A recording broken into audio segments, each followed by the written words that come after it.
Feel your scalp relaxing, and feel the relaxing sensations flow down into your facial muscles, just completely relaxing your facial muscle. Allow a little space between your teeth, and your jaw is relaxed. And your entire body is now relaxed all over in every way. All tension is gone from your body and mind. All tension is gone from your body and mind. And it's time to imagine a bright white light coming down from above and entering your crown chakra of spirituality on the top of your head. Now this is the universe aided with the unlimited power of your mind, and feel the light within you flowing with this bright white protectory light.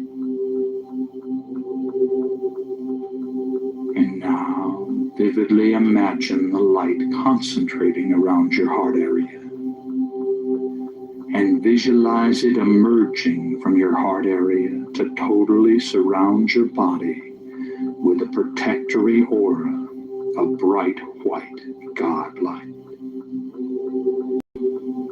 And as you continue to listen to the sound of my voice, vividly imagine yourself in a situation in which you were going down, down, down, deeper and deeper down as I count backwards from 7 to 1. Number 7, deeper, deeper, deeper, down, down, down. Number 6, deeper, deeper, deeper, down, down, down. Number 5, deeper, deeper, deeper, down, down, down. Number 4, deeper, deeper, deeper, down, down, down. Number 3, deeper, deeper, deeper, down, down, down. Number 2, deeper, deep, down. Number 1. And you're now very, very deep, and you feel deep. But let's go down even deeper, even deeper, even deeper. Number 7, deeper, deeper, deeper, down, down, down. Number 6, deeper, deeper, deeper, down, down, down. Number 5, deeper, deeper, deeper, down, down, down. Number 4, deeper, deeper, deeper, down, down, down. Number 3, deeper, deeper, deeper, down, down, down. Number 2, deeper, deeper, deeper, down, down, down. Number center 1. And you're now relaxed and at ease and at peace in a relaxing, altered state of consciousness. And each and every time you alter consciousness, you will go deeper than the time before until you've reached your natural level, which can be maintained by using this technique several times a week. Now, if at any time you feel uncomfortable in any way, all you have to do to awaken is to mentally count yourself up from 1 to 5. So you're in control. You can awaken at any time you desire to do so. And you're now relaxed and at ease. And the quietness of spirit permeates your body and mind. And I'm going to begin by providing suggestions that will be communicated to every level of your body and mind. And they'll be accepted on every level of your body and mind. A quietness of spirit now permeates your body and mind.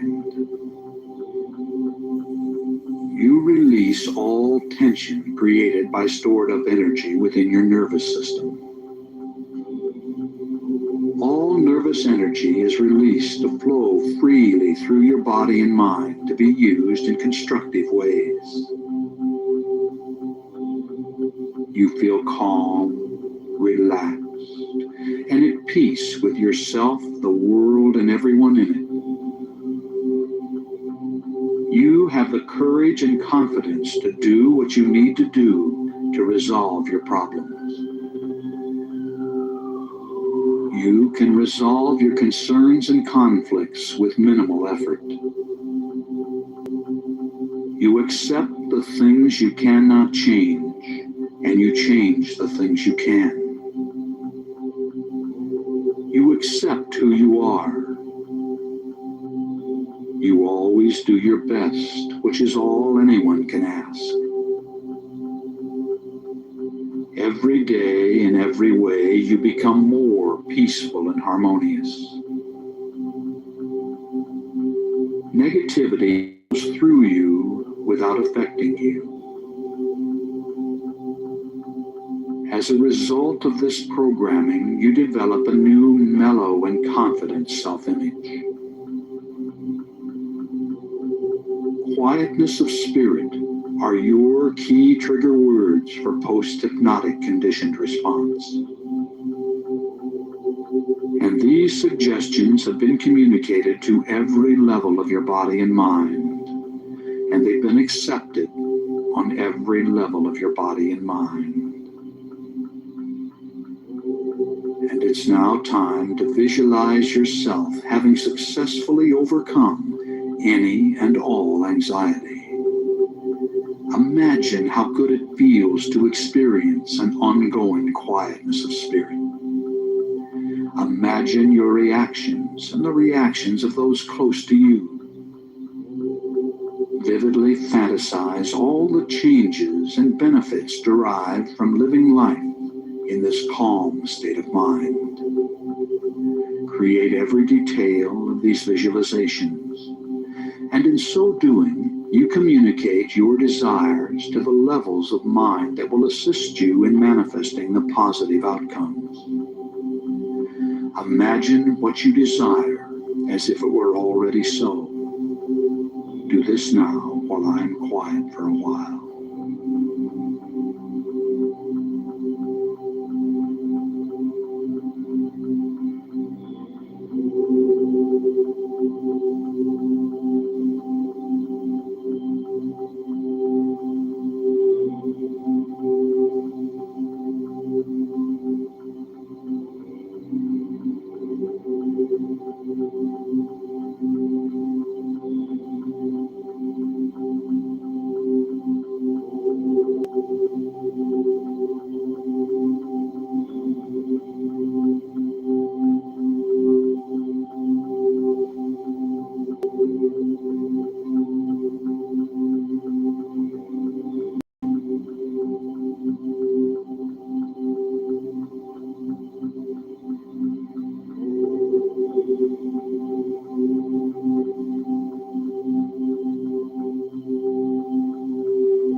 and you've just seen your own reality. And you're open to positive suggestions which you'll accept and act upon.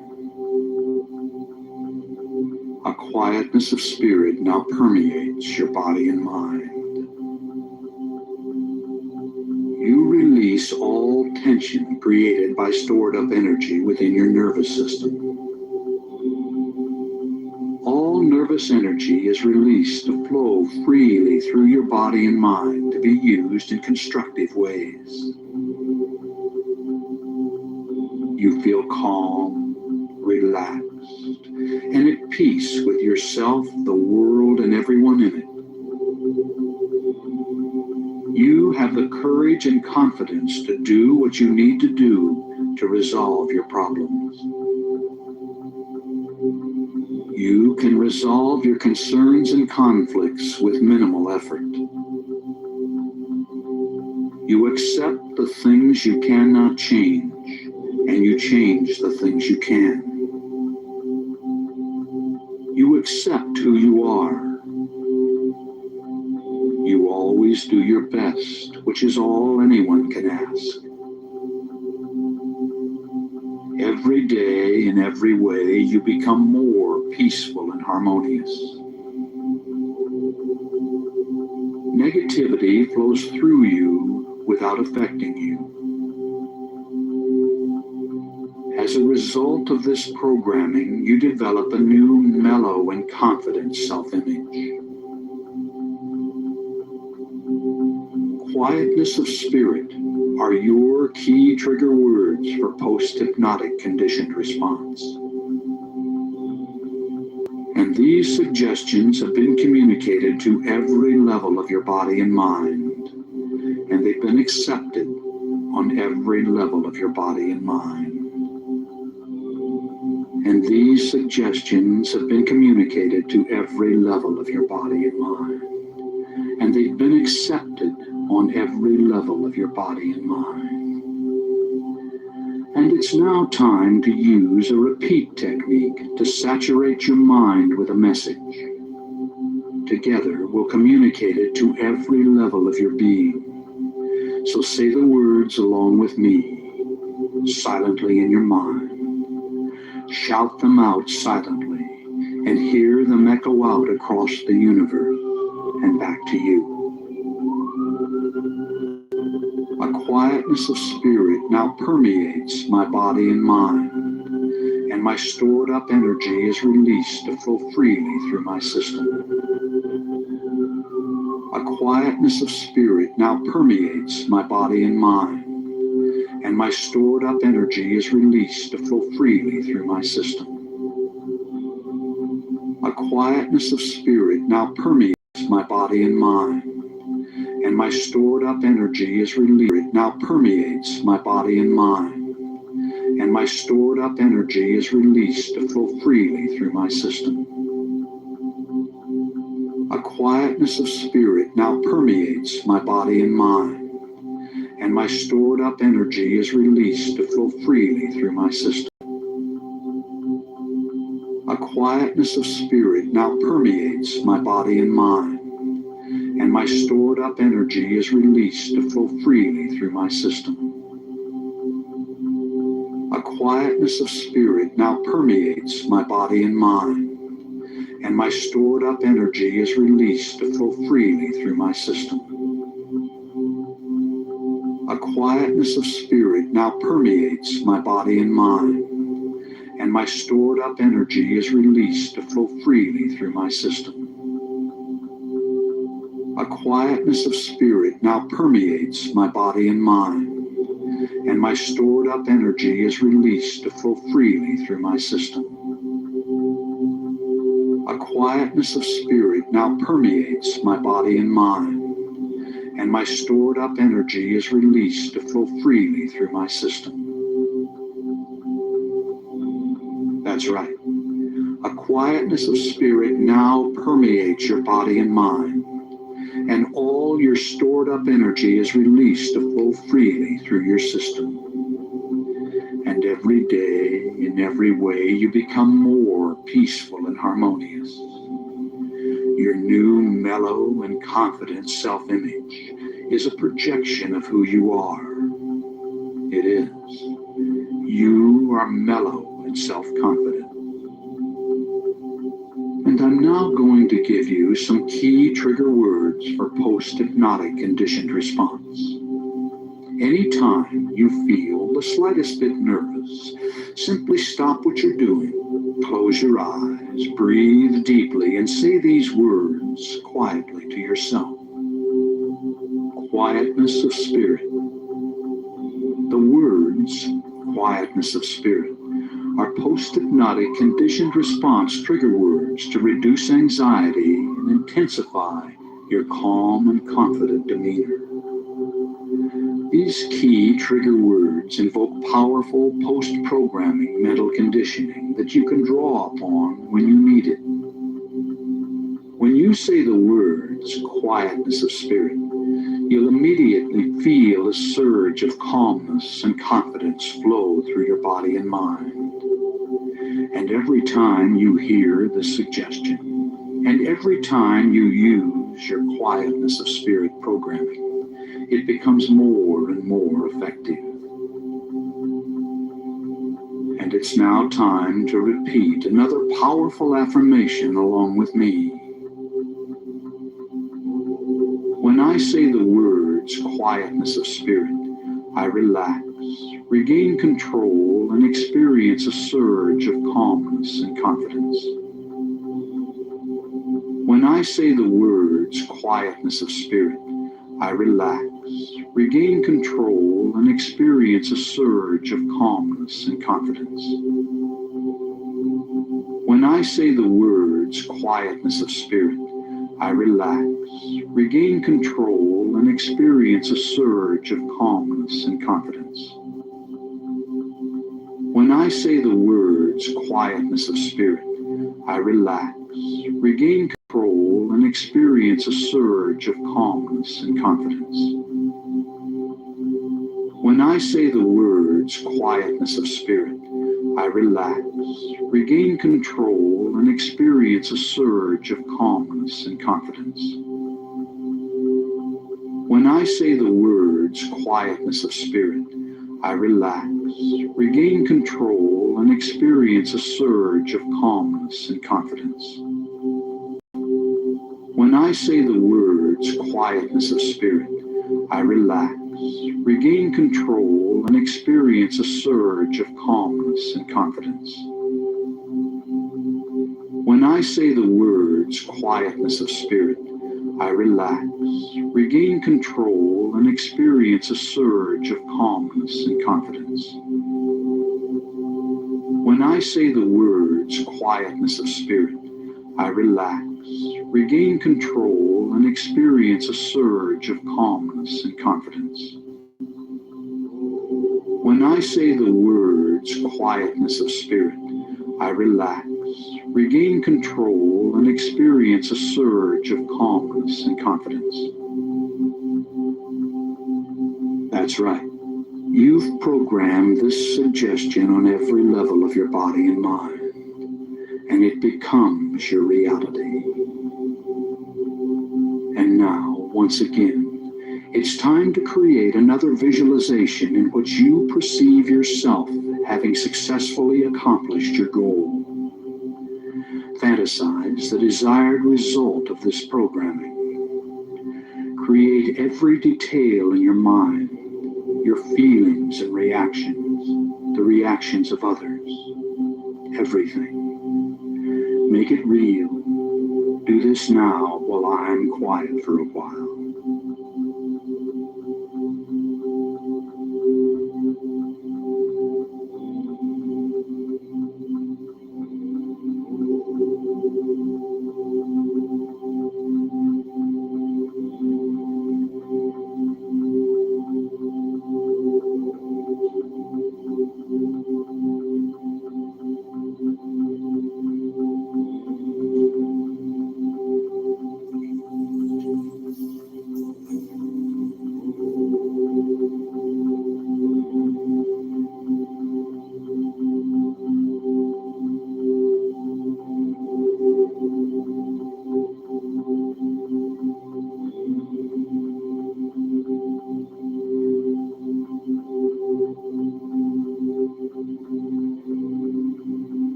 seen your own reality. And upon awakening, you'll remember all that has been communicated. You'll awaken feeling as if you just had a refreshing nap. Your head will be clear, and you'll think and act with calm self-assurance, feeling glad to be alive and at peace with yourself, the world, and everyone in it. So let's come on up now. Feel the lifeblood returning to your arms and legs. Number 3, coming on up, feeling an internal balance and harmony. Number 4, recall the situation in the room. Number 5, wide awake, wide awake. Open your eyes and feel good. Number 5, wide awake.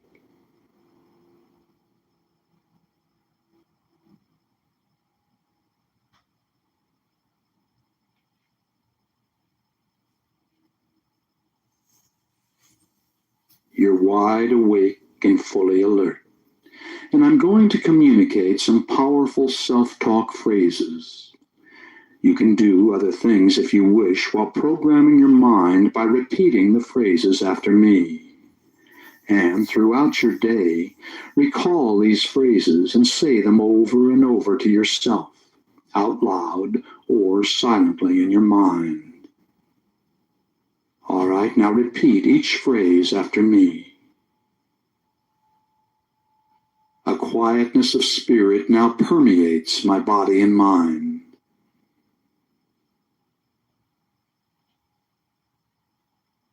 I release all tension created by stored up energy within my nervous system.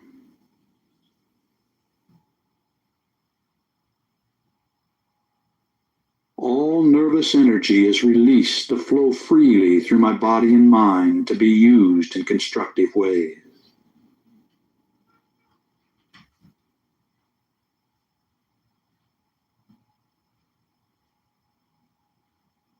I feel calm, relaxed, and at peace with myself, the world, and everyone in it.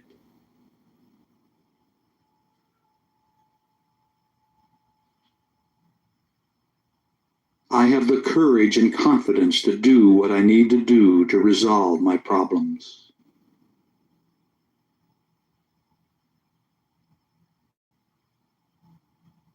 I can resolve my concerns and conflicts with minimal effort.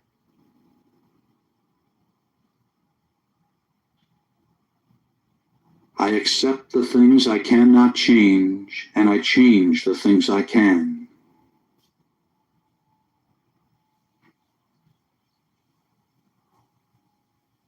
I accept who I am. I always do my best, which is all anyone can ask.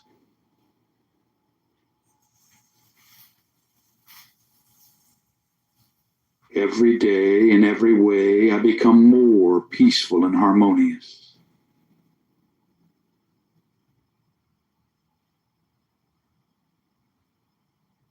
Negativity flows through me without affecting me.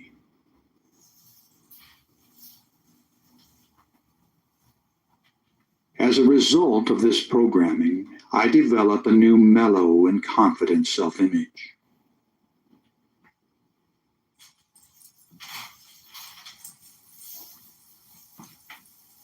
The words, quietness of spirit, are my key trigger words for post-hypnotic conditioned response.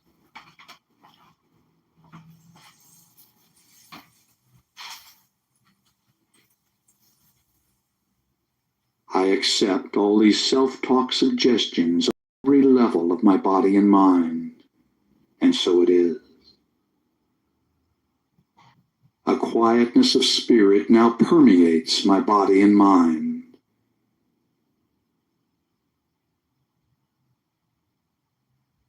I release all tension created by stored up energy within my nervous system.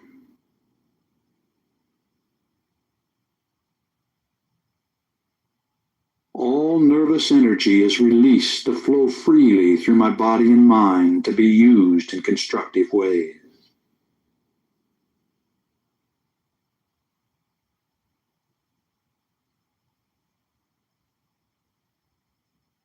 I feel calm, relaxed, and at peace with myself, the world, and everyone in it.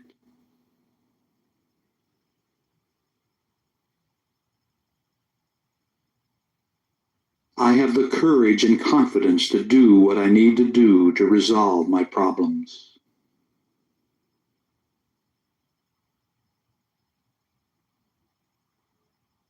I can resolve my concerns and conflicts with minimal effort.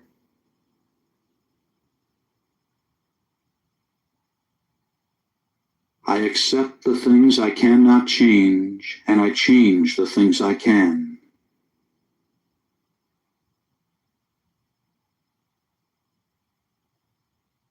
I accept who I am. I always do my best, which is all anyone can ask.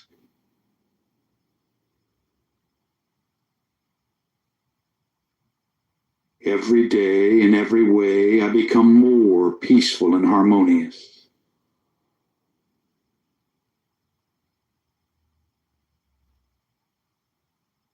Negativity flows through me without affecting me.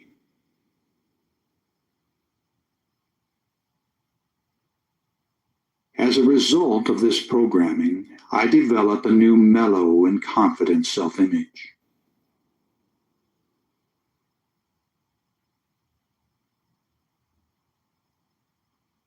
The words, quietness of spirit, are my key trigger words for post-hypnotic conditioned response.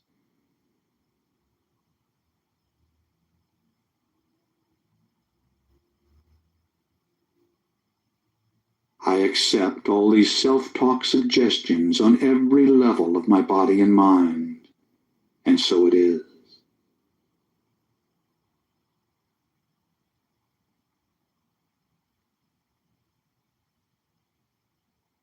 A quietness of spirit now permeates my body and mind.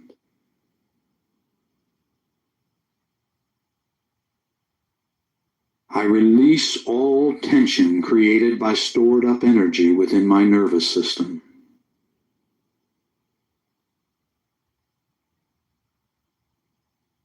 All nervous energy is released to flow freely through my body and mind to be used in constructive ways.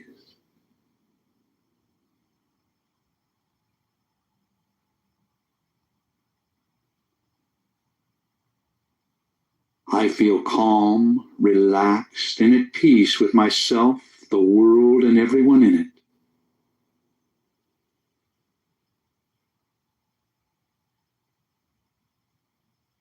I have the courage and confidence to do what I need to do to resolve my problems.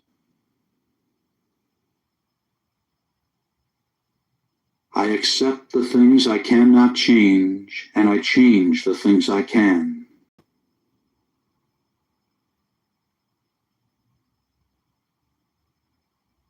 I accept who I am. I always do my best, which is all anyone can ask.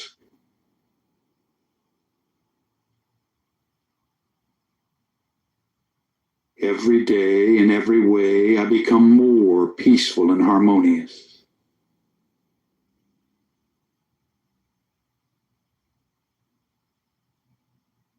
Negativity flows through me without affecting me.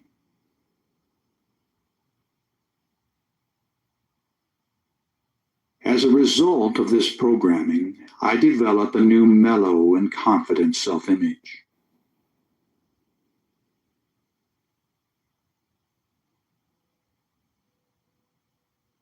The words, quietness of spirit, are my key trigger words for post-hypnotic conditioned response.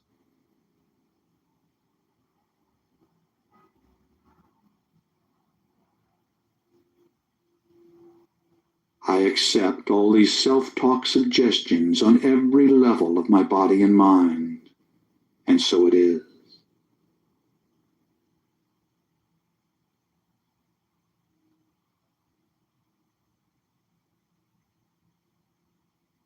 A quietness of spirit now permeates my body and mind.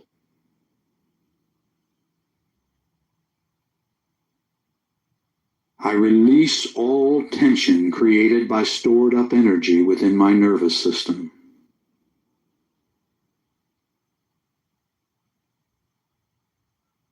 All nervous energy is released to flow freely through my body and mind to be used in constructive ways.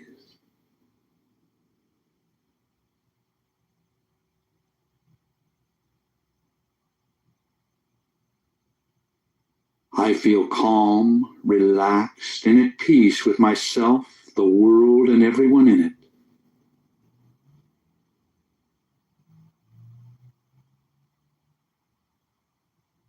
I have the courage and confidence to do what I need to do to resolve my problems.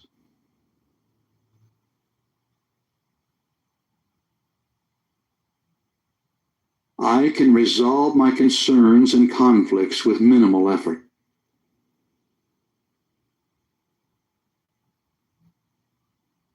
I accept the things I cannot change, and I change the things I can.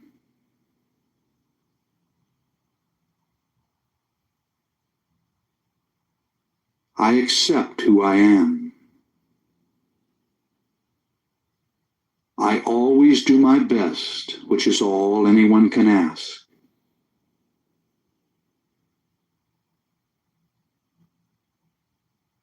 Every day, in every way, I become more peaceful and harmonious.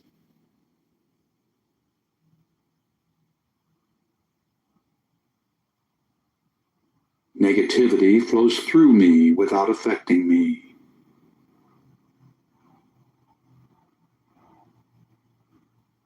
As a result of this programming, I develop a mellow and confident self-image.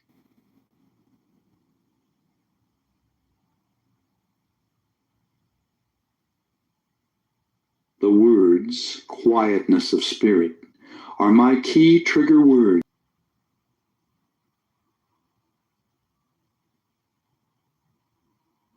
I accept all these self-talk suggestions on every level of my body and mind, and so it is.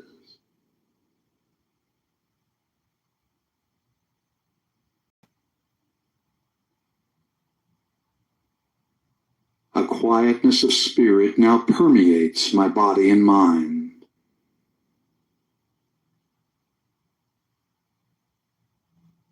I release all tension created by stored up energy within my nervous system.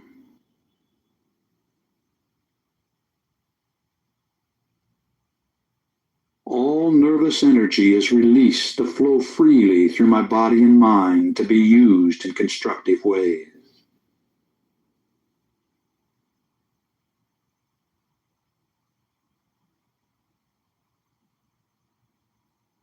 I feel calm, relaxed, and at peace with myself, the world, and everyone in it.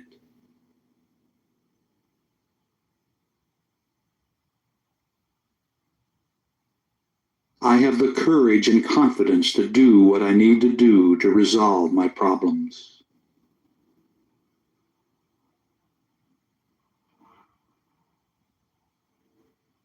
All right. The self-talk phrases session is now complete, and in 20 seconds, the sleep programming introduction will begin.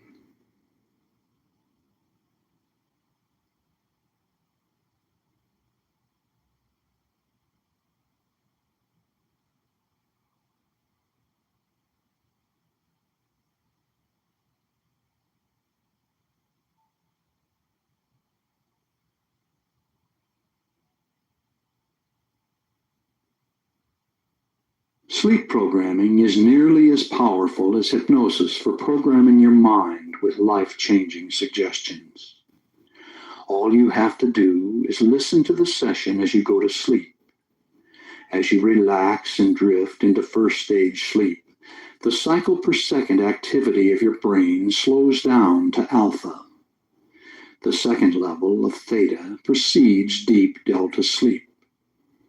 Alpha and theta are the levels accessed for hypnosis programming. So on the following sleep programming session, I'll use the same induction as on the first session to take you to these levels quickly. Then, as you cross over into natural sleep, you'll continue to hear the suggestions. These affirmations are phrased for maximum acceptance by all levels of your mind. The words fade away at the end of the session, telling you to sleep soundly through the night and to awaken inspired to begin a new day. All right, now make yourself comfortable and prepare to be programmed as you go to sleep.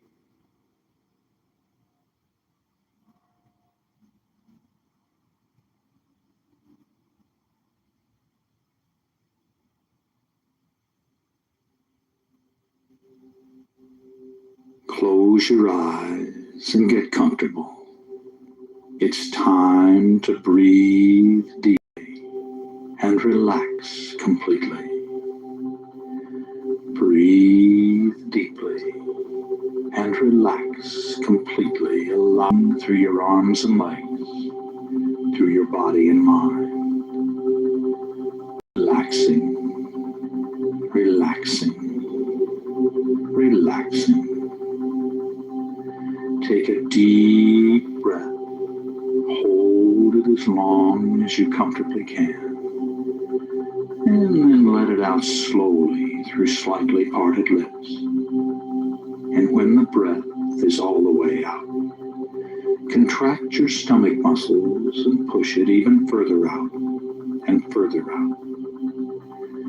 And then repeat this process of breathing deeply and relaxing completely. And if any outside thoughts should come into your mind, simply brush them aside and return your concentration to the sound of my voice. And breathing deeply and relaxing completely. Breathing deeply and relaxing completely. And now use your imagination and feel your body relaxing one part at a time in response to my words. Play the role, play the part, and mentally relay the relaxing suggestions into that part of your body and feel them take effect. Feel your body relaxing, relaxing, relaxing. And the relaxing sensations are now coming into the toes of both of your feet at the same time. Moving right on down into your arches, into your heel, and on up into your ankle. Completely relaxed, completely relaxed. And these soothing sensations are now moving on up your legs to your knees, relaxing all the muscles as it goes. And on up your legs to your thighs and to your hips, just completely relaxing. And your full attention is on the sound of my voice as the relaxing sensations move into the fingers of both of your hands, relaxing your hands. And it now moves on up into your forearms, relaxing your forearms, and on up into your upper arms, relaxing your upper arms. And your fingers and hands and forearms and upper arms are now just completely relaxed as the soothing sensations move on down into the base of your spine and then begin to move slowly up your spine, up your spine. Loose and limp, loose and limp, just completely relaxed. relaxing sensations now move on up the back of your neck and into your scalp, relaxing your scalp. Feel your scalp relaxing and feel the relaxing sensations flow down into your facial muscles, relaxing your facial muscles, just completely relaxing your facial muscles. Allow a little space between your teeth and your jaw is relaxed. And your entire body is now relaxed all over in every way. All tension is gone from your body and mind. All tension is gone from your body and mind. And it's time to imagine a bright white light coming down from above and entering your crown chakra of spirituality on the top of your head. Now this is the universal light of life energy. See it, feel it, create it with the unlimited power of your mind, and feel the light within you, flowing through your body and mind, filling you to overflowing with this bright white protectory light. And now, vividly imagine the light concentrating around your heart area. And visualize it emerging from your heart area to totally surround your body with a protectory aura of bright white God light. And as you continue to listen to the sound of my voice, vividly imagine yourself in a situation in which you are going down, down, down, deeper and deeper down as I count backwards from 7 to 1. Number 7, deeper, deeper, deeper, down, down, down. Number 6, deeper, deeper, deeper, down, down, down. Number 5, deeper, deeper, deeper, down, down, down. Number 4, deeper, deeper, deeper, down, down, down. Number 3, deeper, deeper, deeper, down, down, down. Number down, down. Number 1. And you're now very, very deep. And you feel even deeper. Number 7, deeper, deeper, deeper, down, down, down. Number 6, deeper, deeper, deeper, down, down, down. Number 5, deeper, deeper, deeper, down, down, down. Number 4, deeper, deeper, deeper, down, down, down. Number 3, deeper, deeper, deeper, down, down, down. Number 2, deeper, deeper, deeper, down, down, down. Number 1. And you're now relaxed and at ease and at peace in a relaxing, altered state of consciousness. And each and every time you alter consciousness, you will go deeper than the time before, until you've reached your natural level, which can be maintained by using this technique several times a week. Now, if at any time you feel uncomfortable in any way, all you have to do to awaken is to mentally count yourself up from 1 to 5. So you're in control. You can awaken at any time you desire to do so.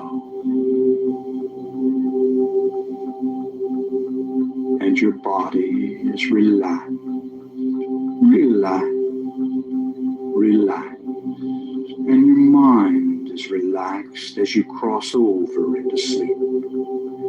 A peaceful, relaxing sleep. Peaceful, relaxing sleep. And you're at peace with yourself, the world, and everyone in it. As you go to sleep, go to sleep, go to sleep. A deep, peaceful, harmonious sleep. Sleep. And you're going to sleep. And as you do, you accept the suggestions you hear. You accept the suggestions you hear. As you go to sleep, go to sleep, go to sleep. And the suggestions become your reality. The suggestions are accepted on every level of your body and mind, and they become your reality. You fulfill your desires. You do. You accept this. Go to sleep. A quietness of spirit now permeates your body and mind. You release all tension created by stored up release to flow freely through body and mind to be used in constructive ways.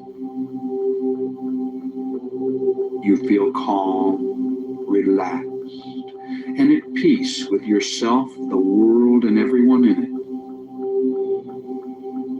You have the courage and confidence to do what you need to do to resolve your problems. You can resolve your concerns and conflicts with minimal effort. You accept the things you cannot change, and you change the things you can.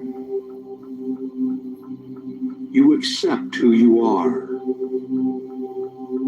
You always do your best, which is all anyone can ask. Every day, in every way, you become more peaceful and harmonious. Negativity flows through you without affecting you.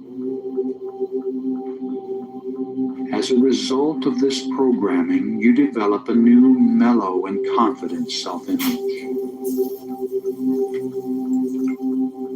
Quietness of spirit are your key trigger words for post-hypnotic conditioned response.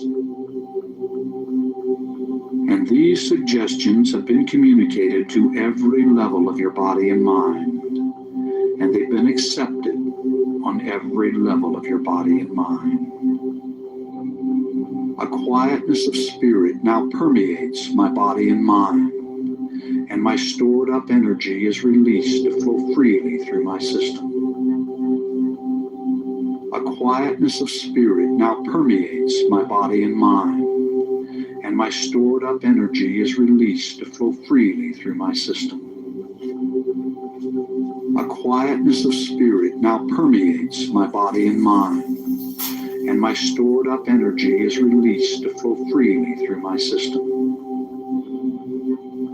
A quietness of spirit now permeates my body and mind, and my stored up energy is released to flow freely through my system. A quietness of spirit now permeates my body and mind, and my stored up energy is released to flow freely through my system. A quietness of spirit now permeates my body and mind, and my stored up energy is released to flow freely through my system. A quietness of spirit now permeates my body and mind, and my stored up energy is released to flow freely through my system. A quietness of spirit now permeates my body and mind, and my stored up energy is released to flow freely through my system. A quietness stored up energy is released to flow freely through my system. When I say in confidence, when I say the words quietness of spirit, I relax, regain control, and experience a surge of calmness and confidence. When I say quietness of spirit, I relax, regain control, and experience a surge of calmness and confidence. When I say the words quietness of spirit, I relax, regain control, and experience a surge of calmness and confidence. When I say the words quietness of spirit, I relax, regain control, and experience a surge of calmness and confidence. Regain control and experience a surge of calmness and confidence. When I say the words quietness of spirit, I relax, regain control, and experience a surge of calmness and confidence. When I say the words quietness of spirit, I relax, regain control, and experience a surge of calmness and confidence. When I say the words quietness of spirit, I relax, regain control, and experience a surge of calmness and confidence. When I say the words quietness of spirit, I relax, regain control, and experience a surge of calmness and confidence. A quietness of spirit now permeates your body and mind. You release all tension created by stored up energy within your nervous system. All nervous energy is released to flow freely through your body and mind to be used in constructive ways. You feel calm, relaxed, and at peace with yourself, the world, and everyone in it. You have the courage and confidence to do what you need to do to resolve your problems. You can resolve your concerns and conflicts with minimal effort. You accept the things you cannot change, and you change the things you can. You accept who you are. You always do your best, which is all anyone can ask. Every day, in every way, you become more peaceful and harmonious. Negativity flows through you without affecting you. As a result of this programming, you develop a new, mellow, and confident self-image. Quietness of spirit are your key trigger words for post-hypnotic conditioned response, body and mind, and they've been accepted on every level of your body and mind. A quietness of spirit now permeates my body and mind, and my stored up energy is released to flow freely through my system. A quietness of spirit now permeates my body and mind, and my stored up energy is released to flow freely through my system. A quietness of spirit now permeates my body and mind, and my stored up energy is released to flow freely through my system. A quietness of spirit now permeates my body and mind, and my stored up energy is released to flow freely through my system.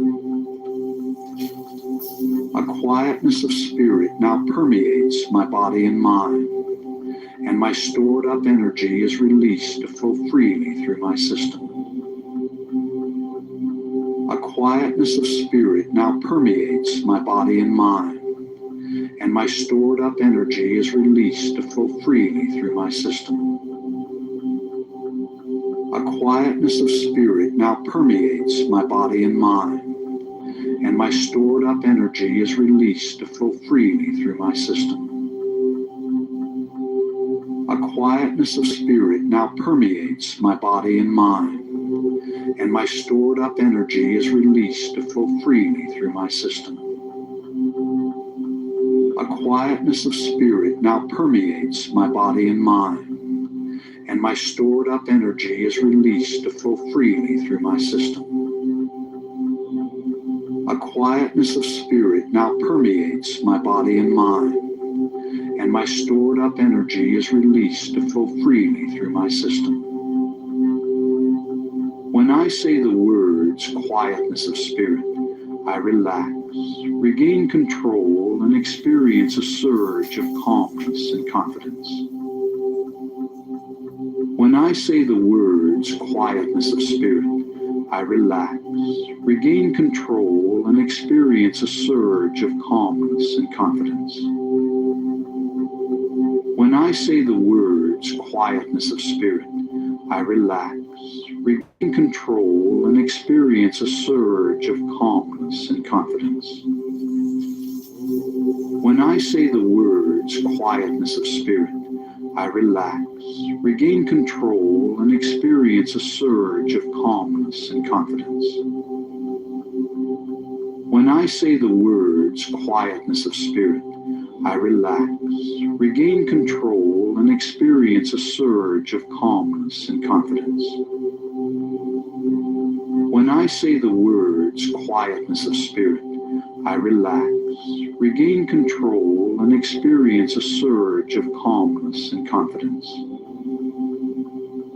When I say the words quietness of spirit, I relax, regain control, and experience a surge of calmness and confidence. When I say the words quietness of spirit, I relax, regain control, and experience a surge of calmness and confidence. When I say the words quietness of spirit, I relax, regain control, and experience a surge of calmness and confidence. When I say the words created by stored energy within your nervous system, all nervous energy is released to flow freely through your body and mind to be used in constructive ways.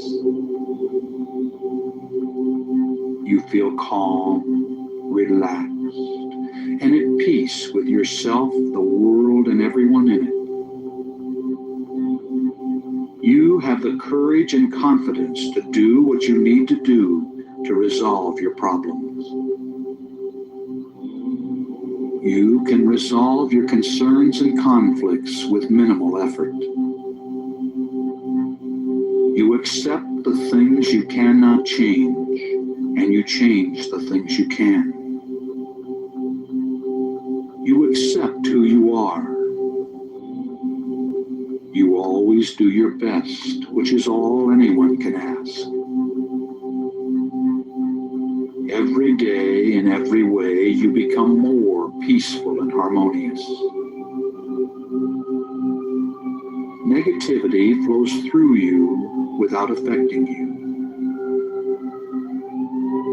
As a result of this programming, you develop a new mellow and confident self-image.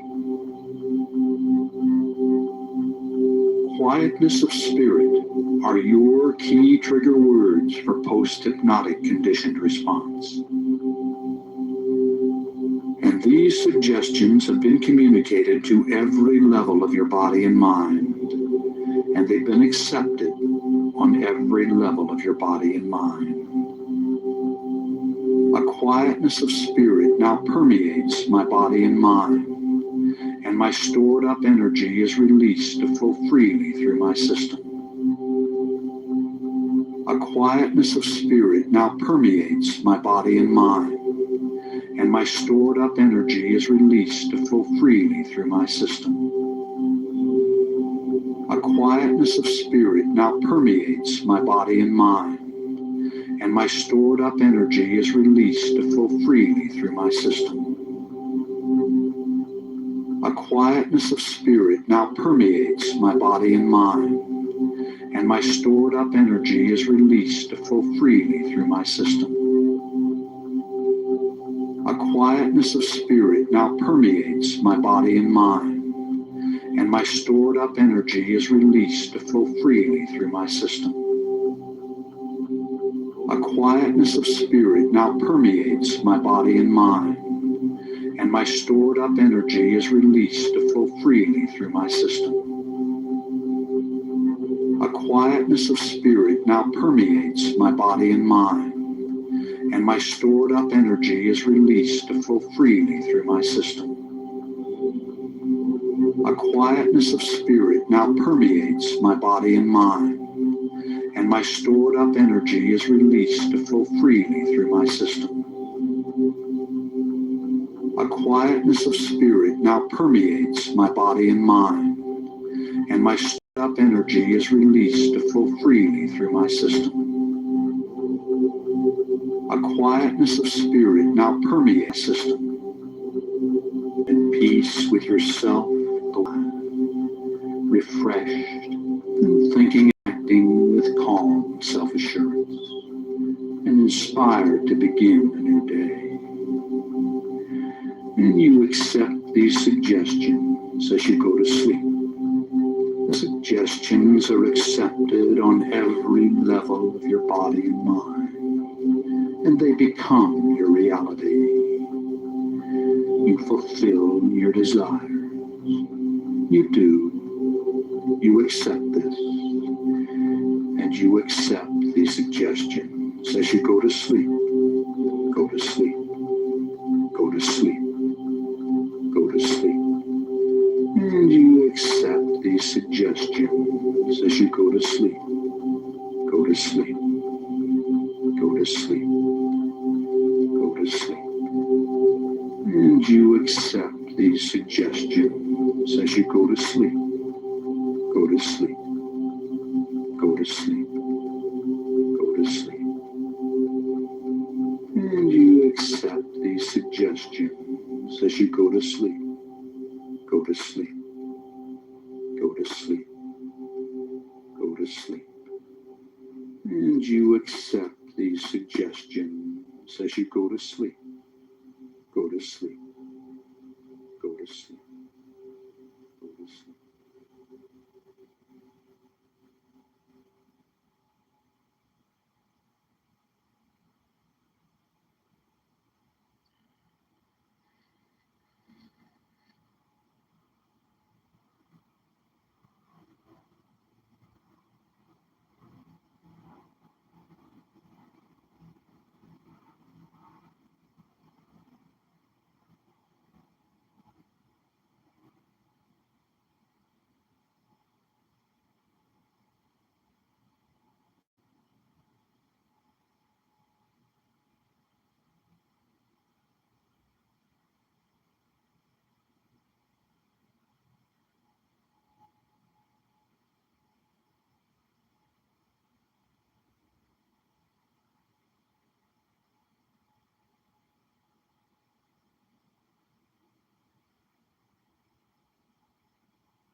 that's not it.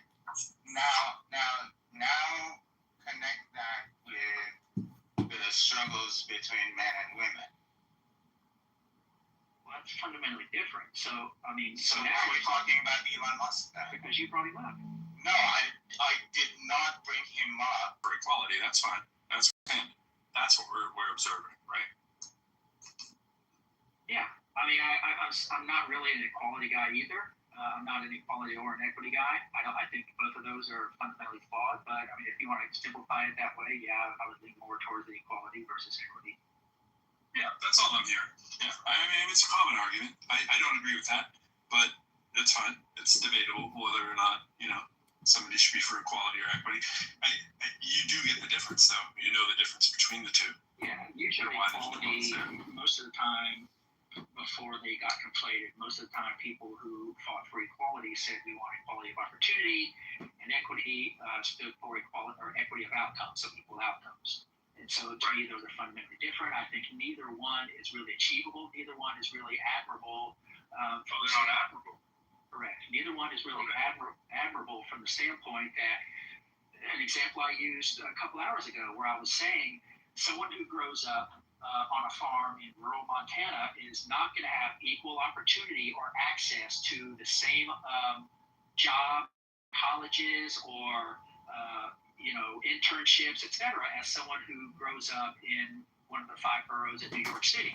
That's right. We should not establish a government that tries to equalize those resources or those opportunities, because it would be a tremendous waste and inefficient use of taxpayer funds, and it would be immoral, the steps that would have to be taken by the government to be large enough to create that equal opportunity access. Wait, hold on.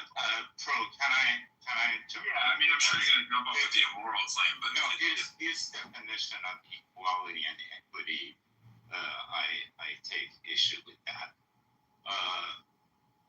Equality means having equal means to access opportunities. Equity means having equal access to the opportunity.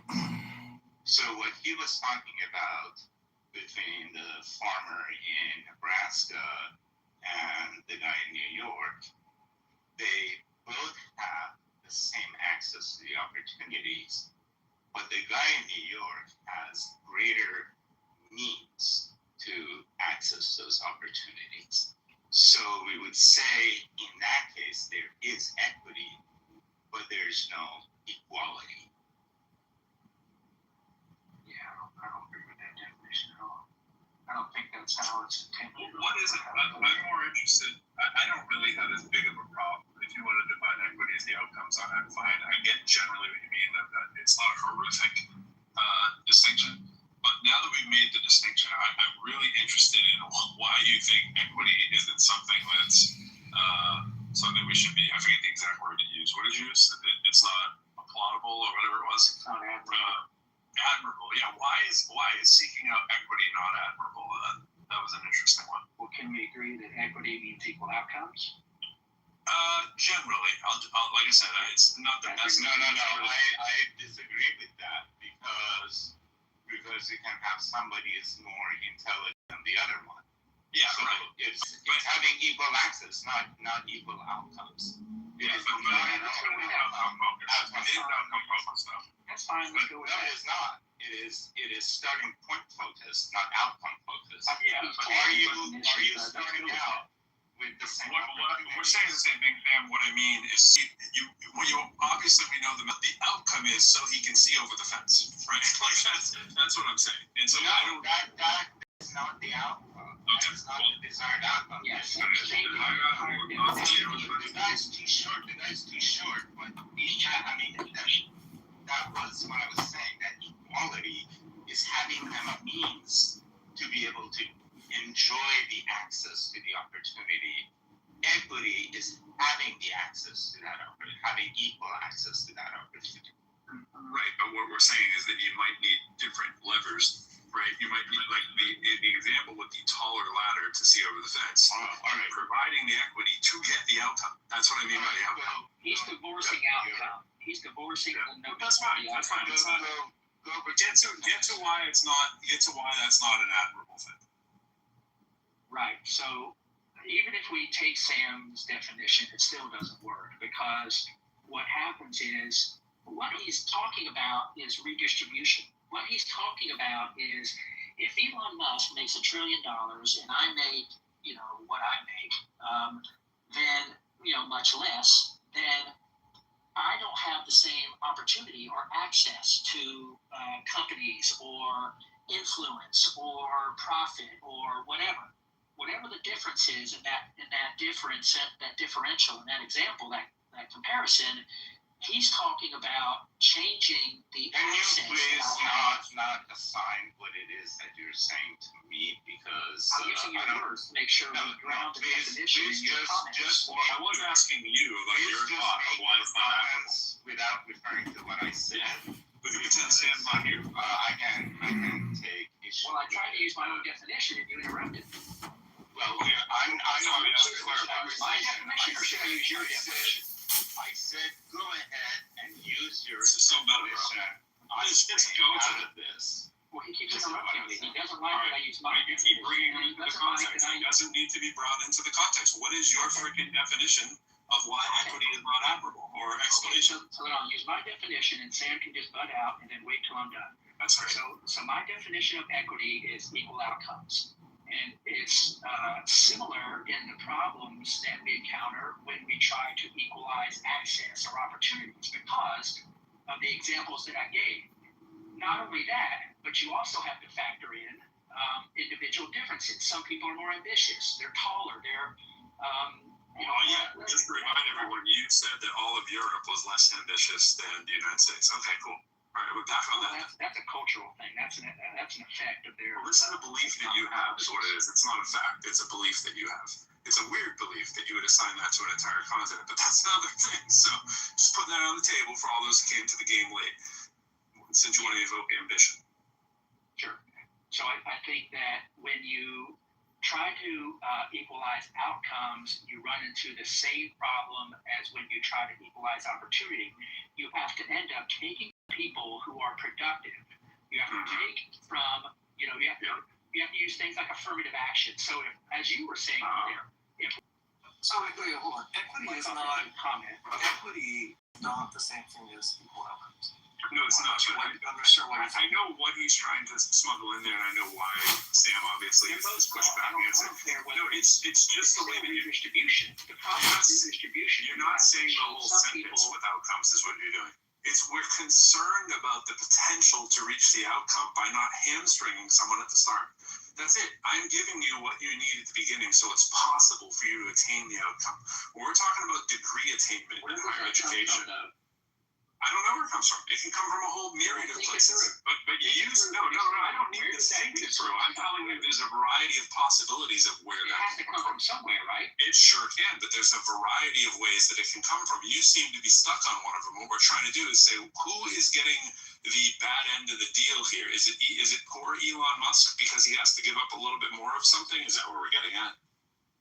What I'm saying is, when you take that principle and you apply it throughout a society, you see that when redistribution, this notion, this scheme is put into practice, socialism, you run into things that you run into these socialist outcomes where socialist objectives. You decrease ambition, decrease productivity, you decrease patents. Yeah. Do you? Okay. Yeah. So the efforts of socialism are to decrease ambition, yet Elon Musk, who benefited off of the idea of socialism, where he's had government subsidies finance his entire corporation for years, somehow the guy you think is Mr. Ambition has a lack of it now all of a sudden. I think in that way he has benefited from socialism more than any human I can point to. Yeah, I can't think of another person who's benefited from socialism more. His cars were the principal part of how he started to get to where he is now, drive on public roads. He had subsidies from the government, which are paid for by taxpayers, to make that company happen.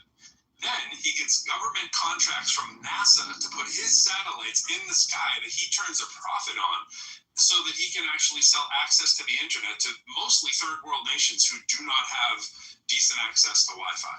That's his business plan. There's no more robbing from the poor to give to the rich business plan that I can think of that benefits off of corporate socialism and socialism in our government here, particularly in the United States, one that he has access to unlimited since Trump let him in and do the Doge, than anybody I can think of. So congratulations, Mr. Ambition has succeeded off of socialism, and you don't see it.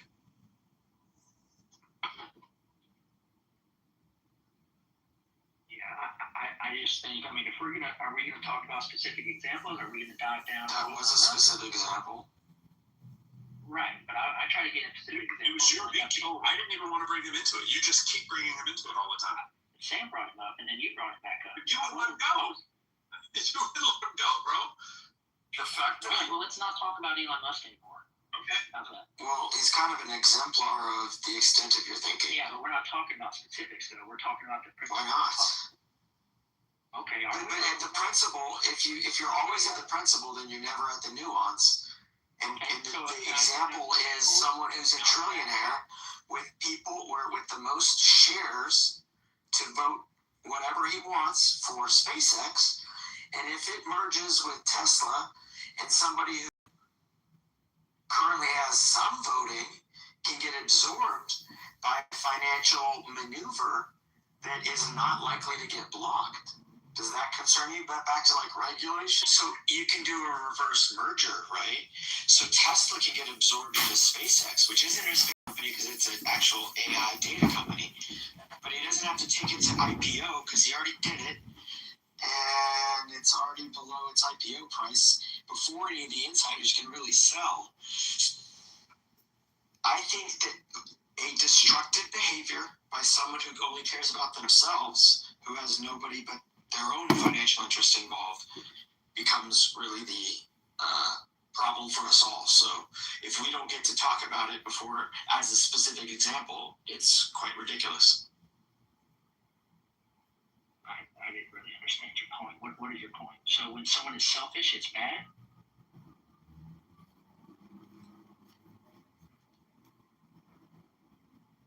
You really lost me.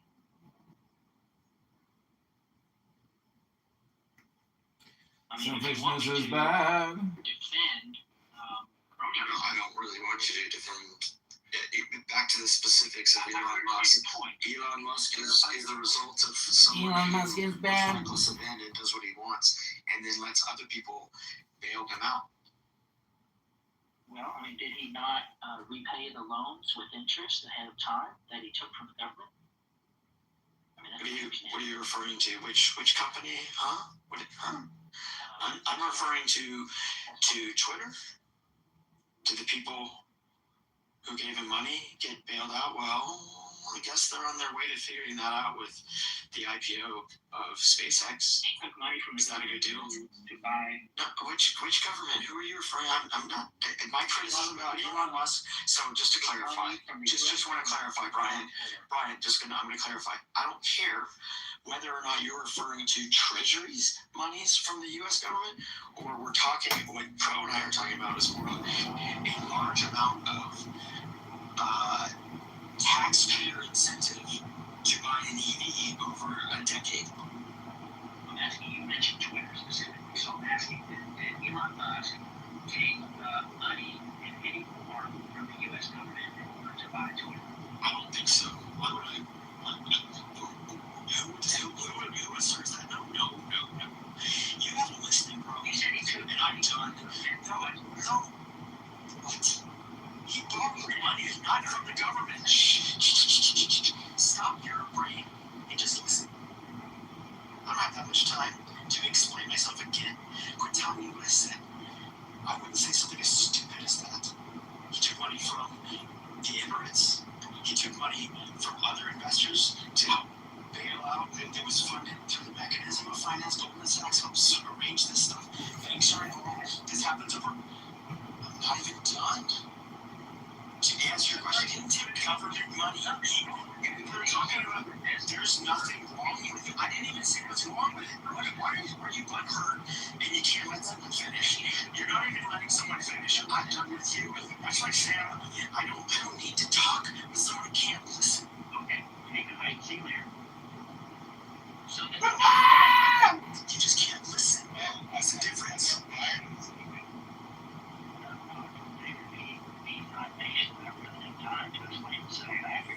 Accurately, that was very accurate. I didn't say anything about the government giving me needed my Twitter. Fool. It's pretty accurate. She said you're not listening. okay, so then your claim is that he took money from the Emirates and other private investors to buy Just you're terrible. Is there anything wrong with that? The way you talk.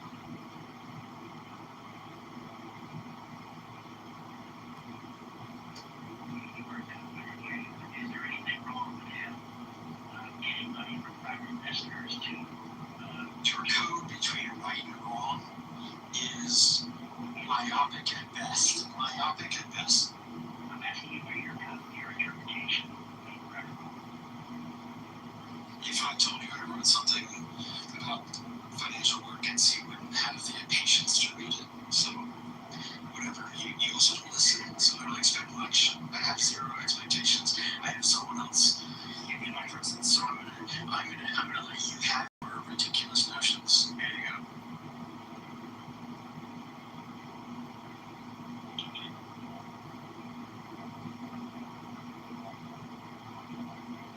I think if an entrepreneur is able to convince people to invest their private holdings, their private money, and support purchase, then I would need to hear a moral argument as to why that's not good, or why we should allow them, why we should restrict their limit them, maybe there are reasons there are reasons. Hey, Brian. Right, I don't think there's anything inherently wrong with that, but I think there's people that have a problem with they have this in their memory of you earlier saying that we need to support and protect Elon Musk, which is completely opposite of what he's done as far as, and his companies have done as far as the people's employees and the population that, his companies are around. Taking the fact that he left California to Texas because he was a little butthurt on taxes or whatever it may be, that he left Texas, but that impacted huge communities there. And it was not typically protection. That's the thing that's wrong when people are out in the back of their head, because your first statement is like this: he needs protection and support from us. He's a cheerleader. He should actually be supporting the people. And I don't know if I came across adequate ways. Is he deserving protection under our Constitution and rights? I don't know how you afford it. That's not exactly how you afford it. So my intent was to say that he deserves protection from everybody knows that. That's a given. So then yes, the intent deserves protection, right? Right, at the cost of people's lives, livelihood. Sorry, I didn't mean to say lives, livelihood. That's kind of fucked up in a way. What do you think? Not really. I mean, if he decided to move his company from California to Texas because he can make a better use of his money and resources and his company to become more efficient, then that's a good thing. And the penalty should be held, or the punitive odds and action should be held against politicians in California who raise those taxes and chase off those individuals from that state. That's a better use of allocation of resources. If I'm paid for me to go to a place that is a better use of my money and resources, and if the jobs, have to relocate from one state to another, and contribution to my company and to the shareholders and to California from scratch. So then blame the politicians who chase the wrong fire so high. Texas still argues with Texas raising more pounds in California than Texas. it is almost, it is a little silly that I think it's better. Like Texas wouldn't exist. Would have never started in Texas. Like it just wouldn't have been. California's going to start things, Texas is going to do things. I just want to know that much that we don't be able to Texas. I don't see the question. If you remove, do you pay more taxes than you're required? No, but I'm in California. I'm working. So if I pay more, let's say if I pay taxes, but it doesn't really matter how much Texas to me. Why would anybody pay more taxes? I fucking live in Texas. Do you see that? My question is, why would anybody pay more taxes than you're required? Well, again, it doesn't bother me that much.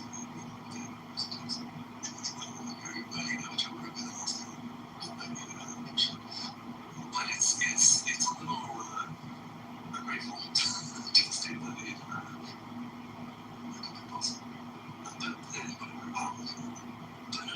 I'm curious. This thing you said earlier is bugging me. This thing about even if you don't like this idea of equity, you're still a deputy answer back. You love quality of outcome. I'm guessing I share a distinct for the concept of quality of outcome, or at least as I'm making it's kind of the same. But like I'm not sure that I'm 100% enthusiastic support of matching those two things together.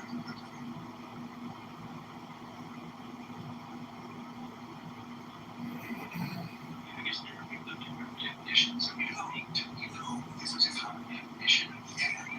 So theories, they don't understand what it means. Okay. Talk about it. Let's do it. What's in the Jordan Peterson? Man, I don't know full Jordan Peterson. I was wondering if somebody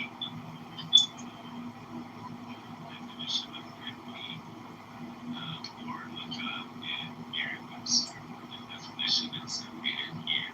Unfortunately, I can't do it right now. It's the expected value and basically. Well, I think that should put to grasp the definition of equity. It can use equalizing or unfair disadvantages. Yeah, that's recognizing that some people have disadvantages that just inherent unfair and people come this. Right, equity is leveling the playing field, or poor man speak.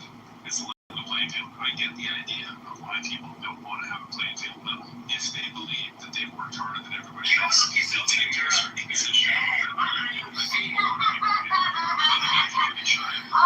Really, really hard in a sport, and they're like way at the top. And somebody comes along and says, and we're suddenly like 20 steps backwards just because we feel he has an unfair advantage. And you're like, wait a second, we worked to get that advantage. That's not what we're talking about with equity. We're not talking about people for the sake of hamstringing them. We're talking about people who are hamstrung, unhamstringing them. Like that's just the easy thing to understand. And if somebody wants to bastardize that definition and say that it means something else, it's kind of funny if you want to think about it, because occasionally it's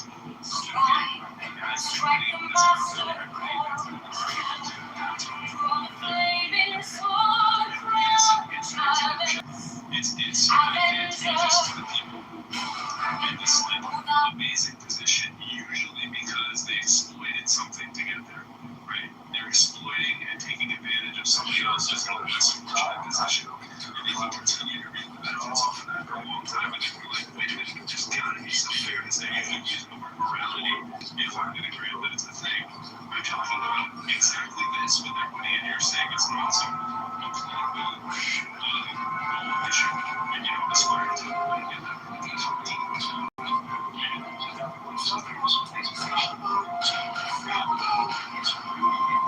It's already been rendered, Mr. Conrad. Time to find out 34 for Senator Roscoe Cobb. So they're looking for even for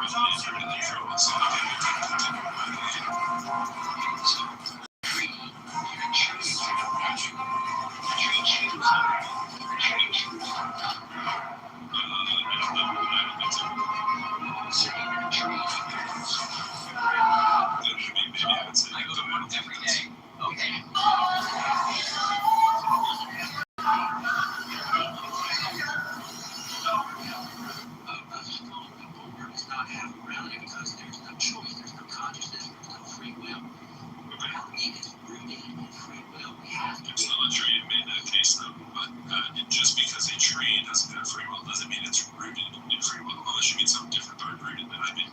What I'm saying is humans have the capacity to. So humans end up with the traits. I agree. So now tell me why morality is rooted in free will. So what I'm saying is, if you don't have free will, you can't have morality. Does that make sense? So you just keep repeating inanimate objects to, like, we're talking about humans who all have free will, right? Or do you think humans don't have free will? I mean, I know that's a philosophical fucking thing. Yeah, but let's just assume that we are all humans and we don't even need the word free will. We're all humans and we make decisions. Okay. The implementation of equity, bro, leads to moral ethics. Yeah, we can't go there yet. We have to build the foundation because we've been trying for an hour and we have to build brick by brick. So what I'm saying, I didn't know you were trying. Okay. I'm going to show how morality is grounded in free will. So if we can't agree on that, then the rest of the argument falls. I mean, I'm to be sold, but I'm not sold on it so far. You've done the, if P, therefore Q, and I'm just not agreeing with the therefore Q. Okay, so then what is morality grounded in if not free will? I don't know. I'm not even sure morality exists, but I'll grant to you that it does. What do we do with morality? I don't know. I was wondering what you meant by morality, and this is going to give me this vague thing, just to get to the idea of why it's not applaudable, which is the direct question. I'm trying to strive for equity, and I work back. We're still 2 or 3 steps away from that. I'm trying to build I can struggle with all of the bouncing ball at a pretty good level, but if you think I can't, I need to be brought back to remediation. That's fine. I'm trying to be condescending. I'm trying to build the philosophical foundation for morality. Morality has to be dependent upon free will because if, in contrast, we identify entities or objects or other forms of life that don't have agency, that don't have free will, then we can then draw a line between the human aspect of or concept of morality and eliminate that as an option for non-conscious agents. I'm trying to just I thought we were talking about humans. Just don't know where we're going there. because I'm not the greatest bullshit out there. I understand that. But, like, aren't we talking about humans? I don't have free will. we are. Okay. So, I mean, I have to think, let's pretend that I get it. Yeah, I'm not sure if I do now. Okay, I'm not there. I will feel the same right. Let's move on. Okay, so my claim is that humans have free will. Okay. The libertarian notion of free will is that I'm capable of choosing otherwise. Now, some people believe differently. Some people believe that we are in a determinist society, that God or some creator has scripted every single action and reaction, right? And we are just with it. Okay, so I reject that. I think that I believe in libertarian free will. I don't believe in determinism. So, because in a determinist society, it would be the same as if humans were either robots or trees. They could choose. I'm with you. I guess I know the arguments. Okay, cool. Yeah. So now I'm saying that the capacity to choose A or B is the foundation. So there are fundamental differences between A and B, and that can start at the highest, most stark contrast of murdering versus not murdering, all the way down the spectrum to I'm choosing to eat McDonald's or Chipotle. Right? If I produce and kill 2 people and I don't know them, I just have to pick one. Was I being horrible to the other person?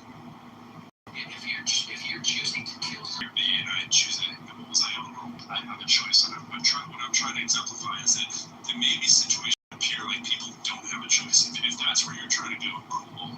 That's what I'm immediately drawn to think of as a counter to that. But I don't know why we're doing the elaborate thing just to get to the point that you're trying to get to. Because you are being a bit condescending by assuming that we didn't understand all of these trite examples of libertarian free will. We've been in thousands of rooms like that on Clubhouse. Like, everybody who's here has been probably through hundreds of hours of that kind of So stuff. let me cut to the chase. So then the connecting of the dots between what I just said and the claims I was making earlier is when you have a government that has the monopoly on the authority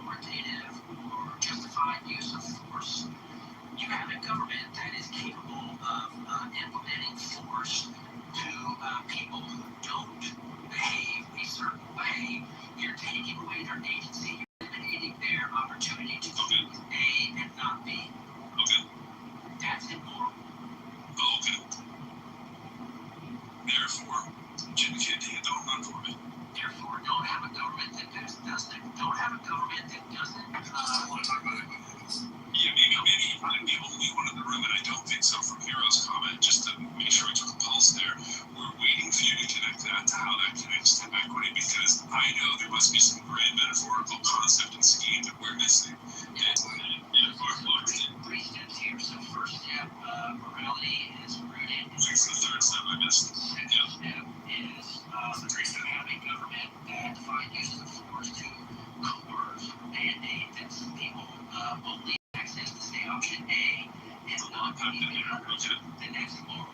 When you design a system that is built on equity or equal outcomes or even equal access to opportunity or resources, that is the same principle, just an extension of the principle in the economic realm versus, say, the life and death realm. So, I didn't hear you say it to know how much shit that made no sense. So basically, the argument is any limitation on free will is immoral. And the government, that is exactly what I'm saying. I didn't say the government is designed to protect the rights of the individual. If I am a private citizen and you impose on my property rights, you impose on my right to life, you impose on my pursuit of happiness, that is where the government should step in. So there doesn't mean that you have free will to come onto my property, steal my shit, or hurt myself. That's not what I'm saying. Hang on. You made your point. I'm drawing the line. So clearly you guys don't hear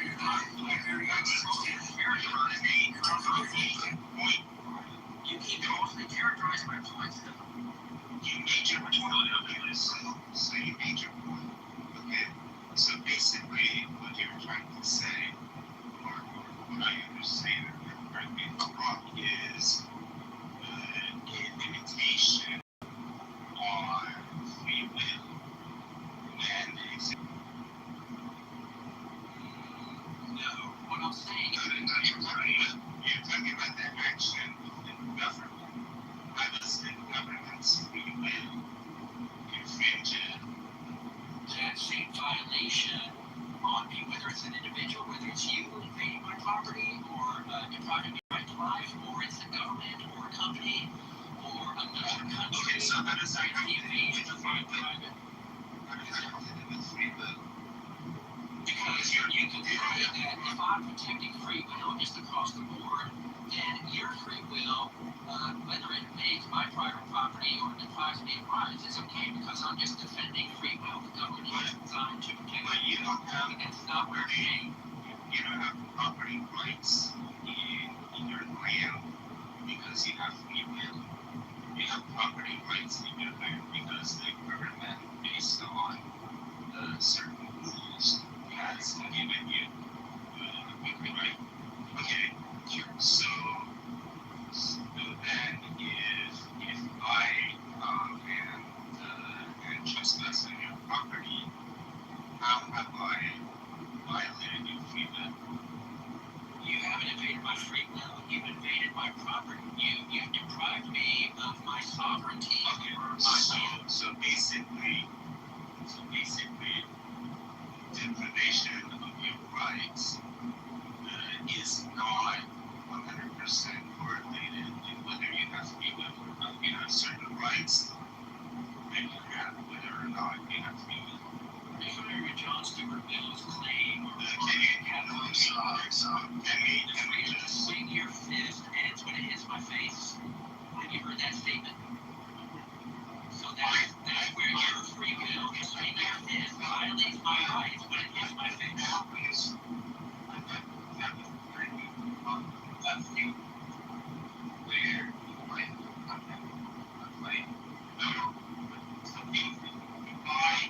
violate your property rights, right? And violated your right without having violated. Is that correct?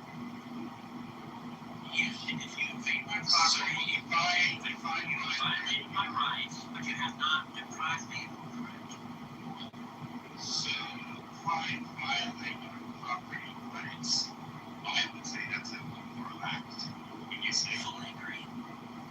so what does it win?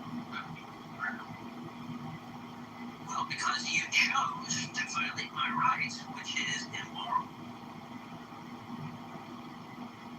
But you are in the spectrum of what family just said of the morality Because and it's grounded in the two are connected. that's part of it. You chose of your own free will. You chose of your own free will to violate my rights. That's immoral.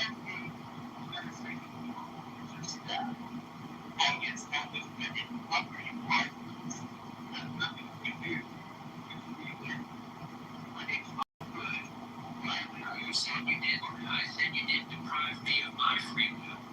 But you, of your own free will, chose to violate my property rights. That's immoral. I may have accidentally done So far away from it. I may have accidentally done it. And Yeah, I you hope have. not intended to give up the right word. Yeah, but you chose to violate my property rights. No, I didn't choose to do it. I was actually quite careful when someone made a mistake about where the right was. Okay, well then I can forgive you if you choose once you're made aware of the violation and you decide on my property, then no harm, no foul. Forgive me because you may choose to forgive my violation of your property rights. It doesn't mean that I didn't.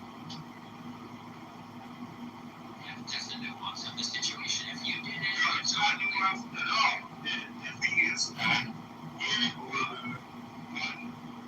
one Hey, Jim, I was trying to get back to you. How much was time now?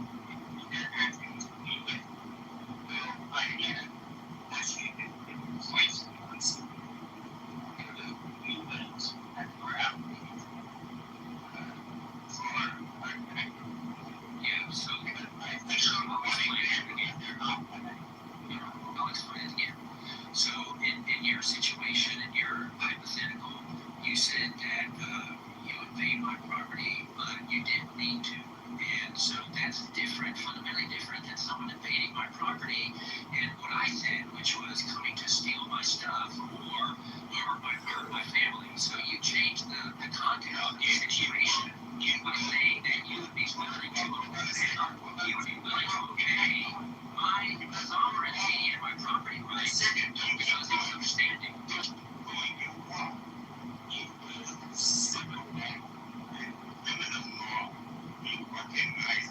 Intentional trespass and negligent trespass.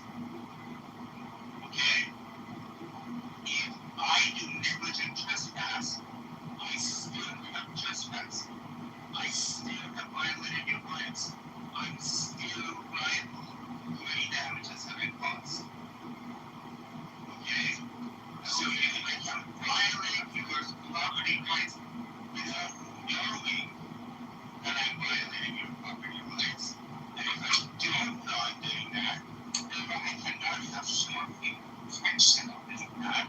And therefore my free will had nothing to do with it. Can't I choose to not prosecute you if it was just an accident? Really far from that way. Why are you never mind? Yeah, he's taking us down this road. 4 steps. I know, he keeps going down this rabbit hole because I keep on he's changing the argument.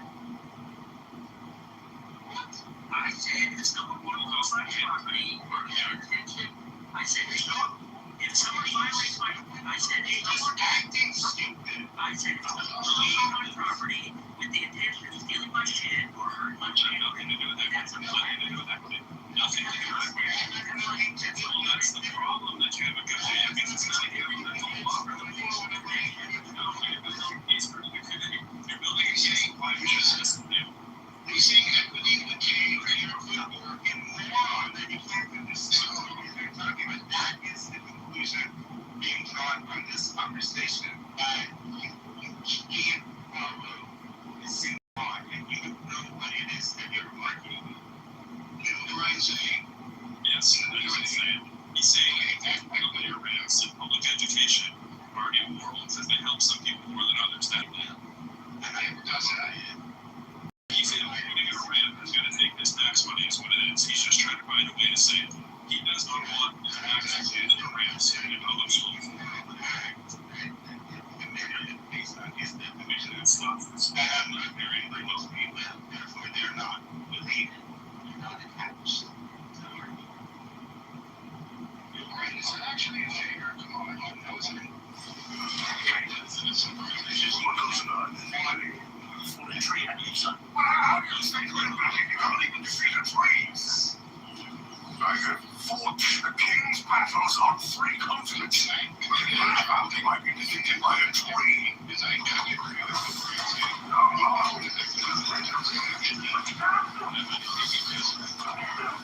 Henry, David, what goes here? I have agents and see if there was fairies actually. I give an ass. This is different.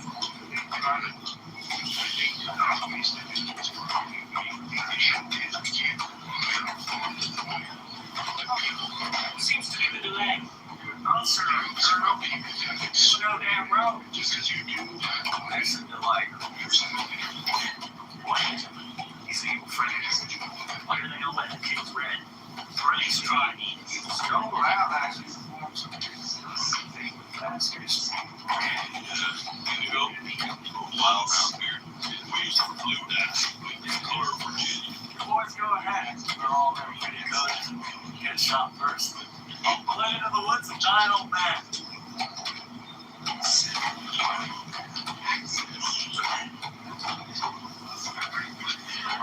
You're a grand son.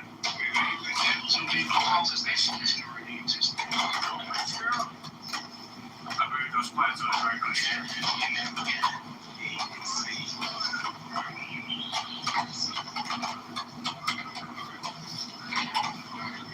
I should come back. Back to apologize. My mission was selfish. I would attend to every single one of these. I can't overpay. When the time comes for battle, I'll be there.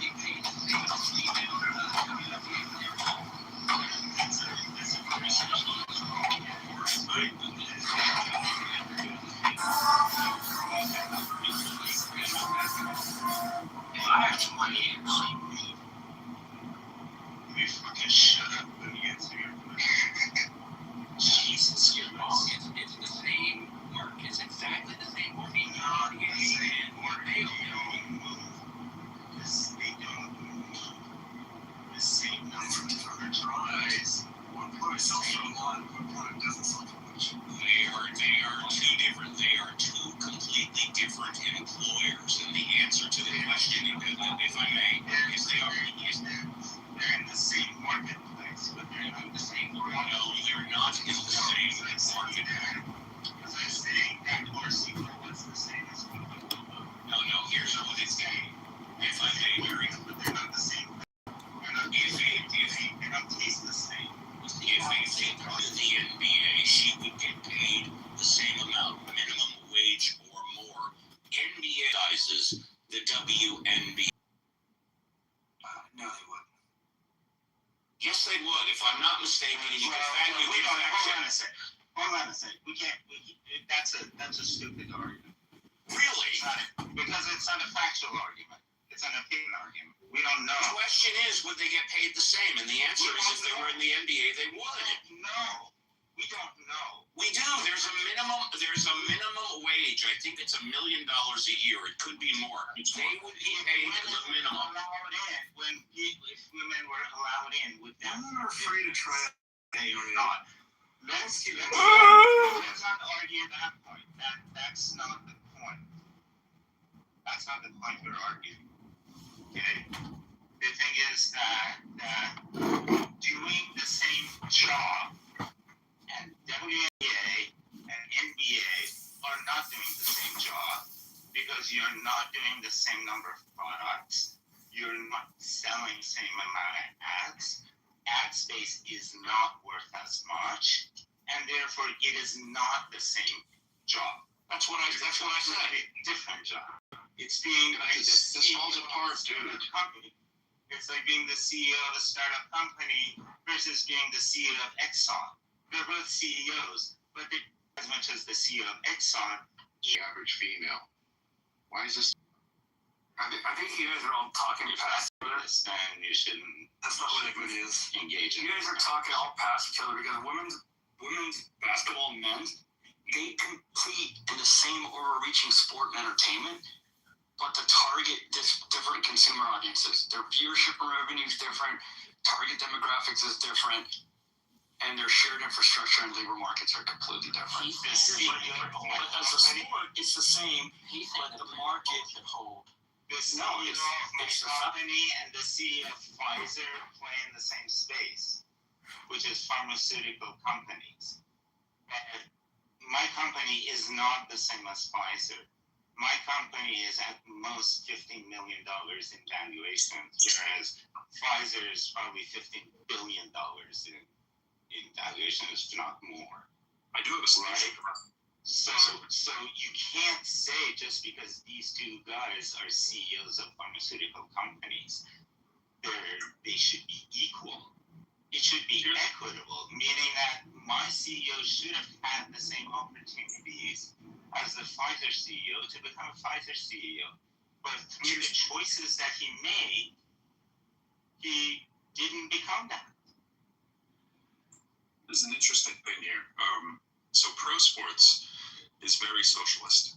You look at the NBA, it's a very, very socialist agreement that works incredibly well for the super elite capitalists that run the league, right? They enact things like profit sharing. There's probably no better example of socialism than profit sharing, so that the league can't fail. Right? The NFL makes sure that the best teams, when they play the worst teams, it's not just you keeping the gate of your worst team games, you're sharing the gate of the best team games. When the jerseys sell, the money from the best players also gets redistributed to the teams with the worst players. That's not beautiful. socialism. It is socialism. It's a major aspect of socialism. Socialism? Read it. No, I know very well what it is. Just allow me to finish, and you can tell me why I'm wrong. The ideas of redistribution of wealth inside of that little closed society are borrowing some of the best elements from socialism to make sure that it keeps going. When they have salary caps, there's all kinds of instrumentations that are to leverage the owner's ridiculous wealth, right, to keep it and to make sure it works. The interesting thing is, if you took the WNBA and you now pitted them against, let's say, college basketball players, let's say men, I bet you would get a very, very well-received crowd to watch that game. And now that NIL agreements are in place and college students could make money, I bet both would have a field day. I don't know if anybody's thought about it, proposed it, or put it on the table. But if you started up a league of women playing with men at, let's say, the college level, even if it was D2, whatever level we need to do to have at least some close parity, I'm quite sure that it would be a very profitable enterprise for both the owners and the students who are profiting off the NIL deals. And you could kind of put some of that to bed, where women would be able to make some of the same money that men are making, and you would probably inflate some of those college players who aren't making the same as D1 players. Just an interesting. Respectfully, I think the notion that is socialism is incorrect, and here's why. Socialism, as you can see in my PTR, if you read Marx, it's the abolition of private property. It's the state-owned grocery stores that Mondami is proposing in New York City. The government does not in any way limit or control the salaries or revenues of NBA teams. They are perfectly free to make all the money they can in the private market. If people want to buy a jersey or a ticket, season, or whatever, that is up to the free market to determine doses and revenues and all of that. Just because on the tail end, they some of that money to keep lesser revenue generating teams is not socialism. Socialism is the run, controlled corporation or industry. If it was socialism, the government would be dictating to the NBA how much money they could make, how much they could pay, how much they could charge for tickets, all those things. You conflated some communism. You did that wrong. You conflated some communism Socialism in them. so wrong. because socialism allows for private ownership of property. Communism does not, Brian. That was like the first line you said, and it stuck with me. And the second thing is you're conflating economic socialism with social socialism, which are two different things. One is the government gets involved in the means of economy. The other one, the government is involved in the provision of social services. That's So those are. what you're describing as fascism. Fascism is Oh, where you're you have a okay. You're now totally off the reservation. fascism is where you have the private sector able to generate wealth. It's just the government comes in and dictates where that money. That is not fascism, Brian. It is not fascism. You can have capitalism in a fascist Hold on a country. second, Brian. By saying that, you have shown that you really are not equal to me in this conversation. I don't think you understand socialism at all. Actually, It's Brian, not my place. What do you think we where did fascism come You're from? way below me. Where did fascism come from?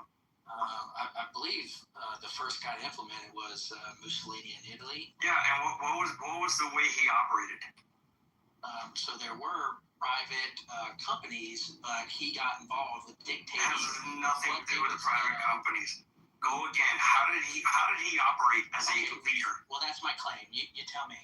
He operated by showing like power and like basically ruling with an iron fist. That's what fascism. No, ruling with an iron fist is completely different from a corporation. Echoes 14 points of the. How is it different from what I said about the economic factor? Economic is different, completely We're different. pretty far off. One's a government, dude.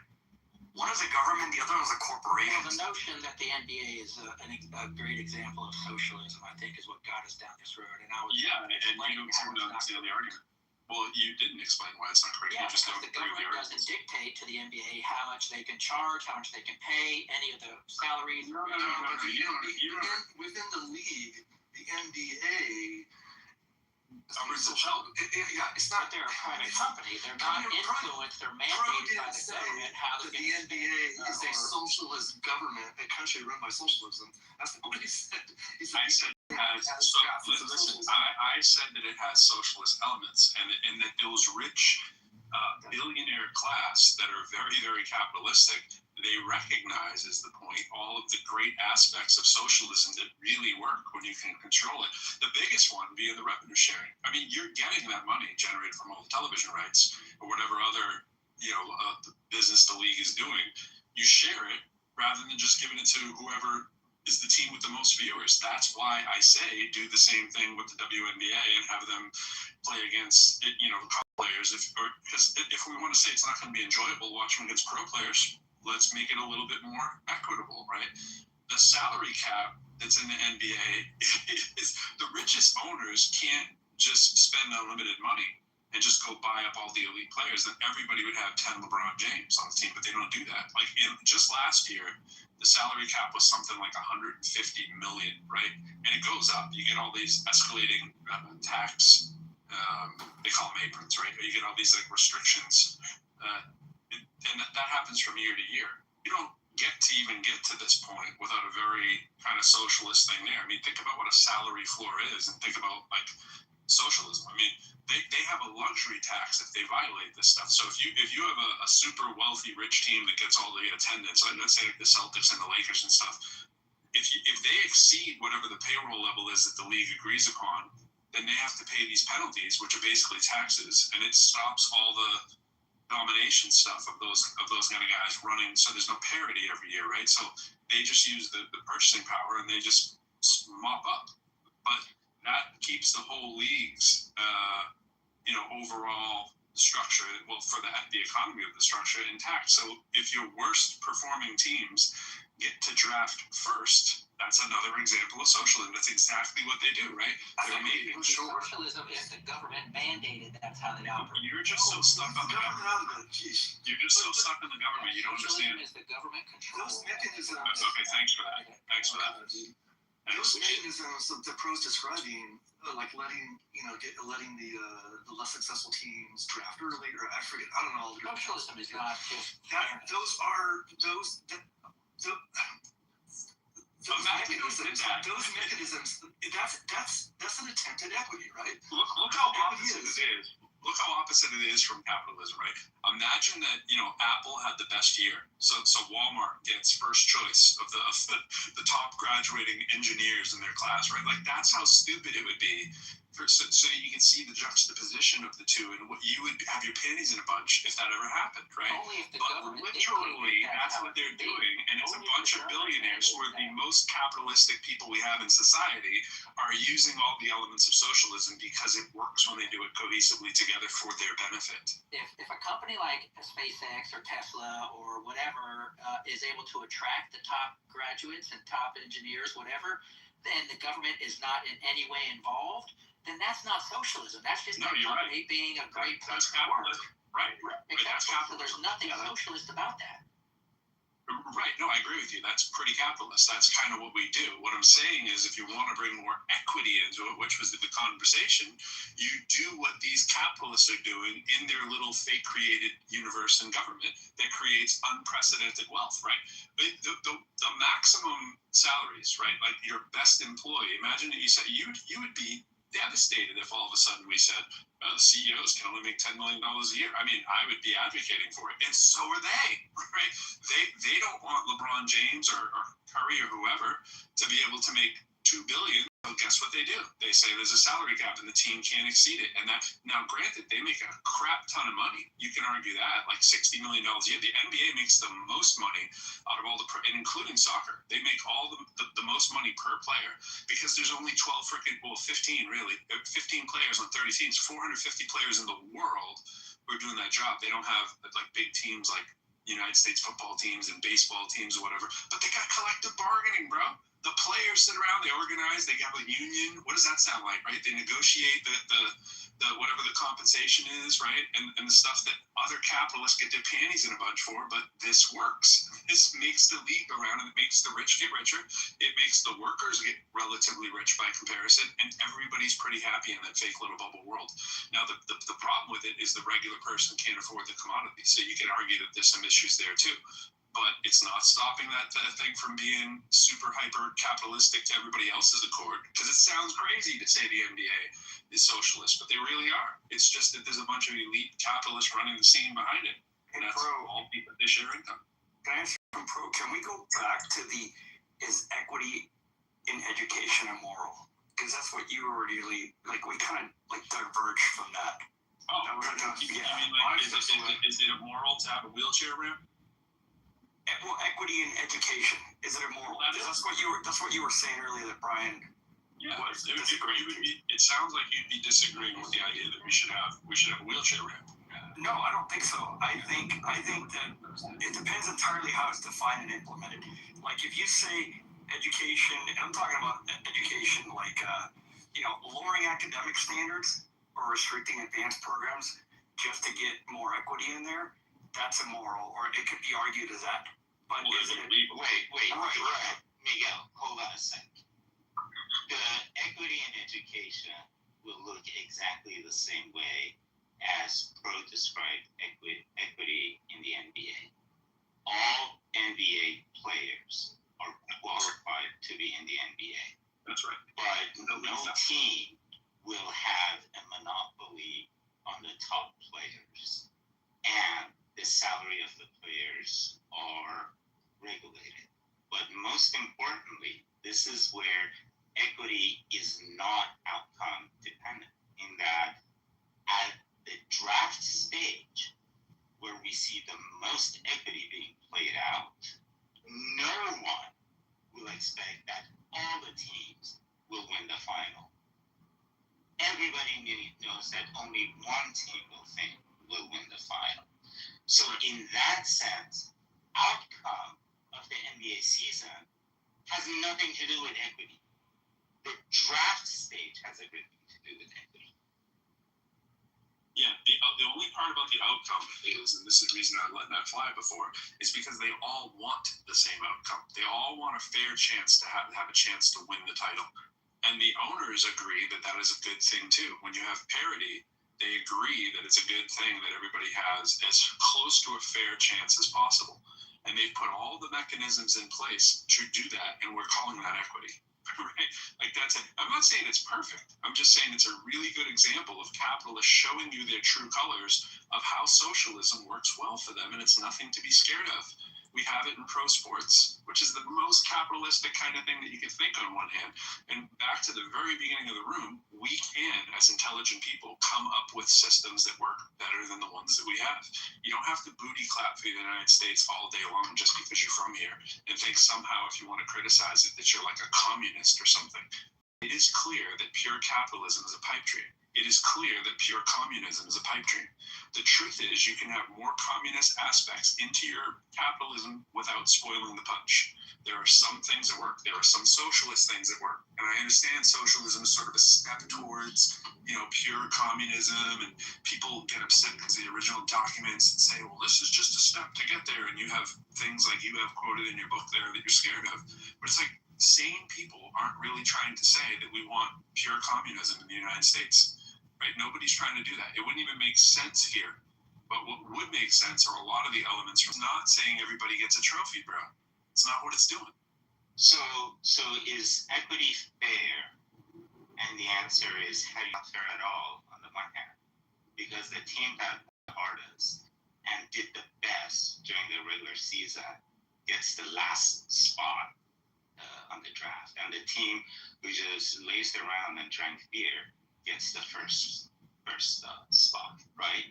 So in that sense, equity is not fair at all. But if you look at the overall system where this plays in, not individual teams, but the overall NBA draft system, then you see that, yeah, overall it is fair, even though at the individual level it may be extremely unfair. That's right. And everybody agrees that that makes more sense than the alternative. They all say, hey, we can imagine ourselves being at the bottom of the poll there. What would we want if we were at the bottom? What would the average team want? Let's not just think of Elon Musk with your example of the poor guy at the top, right?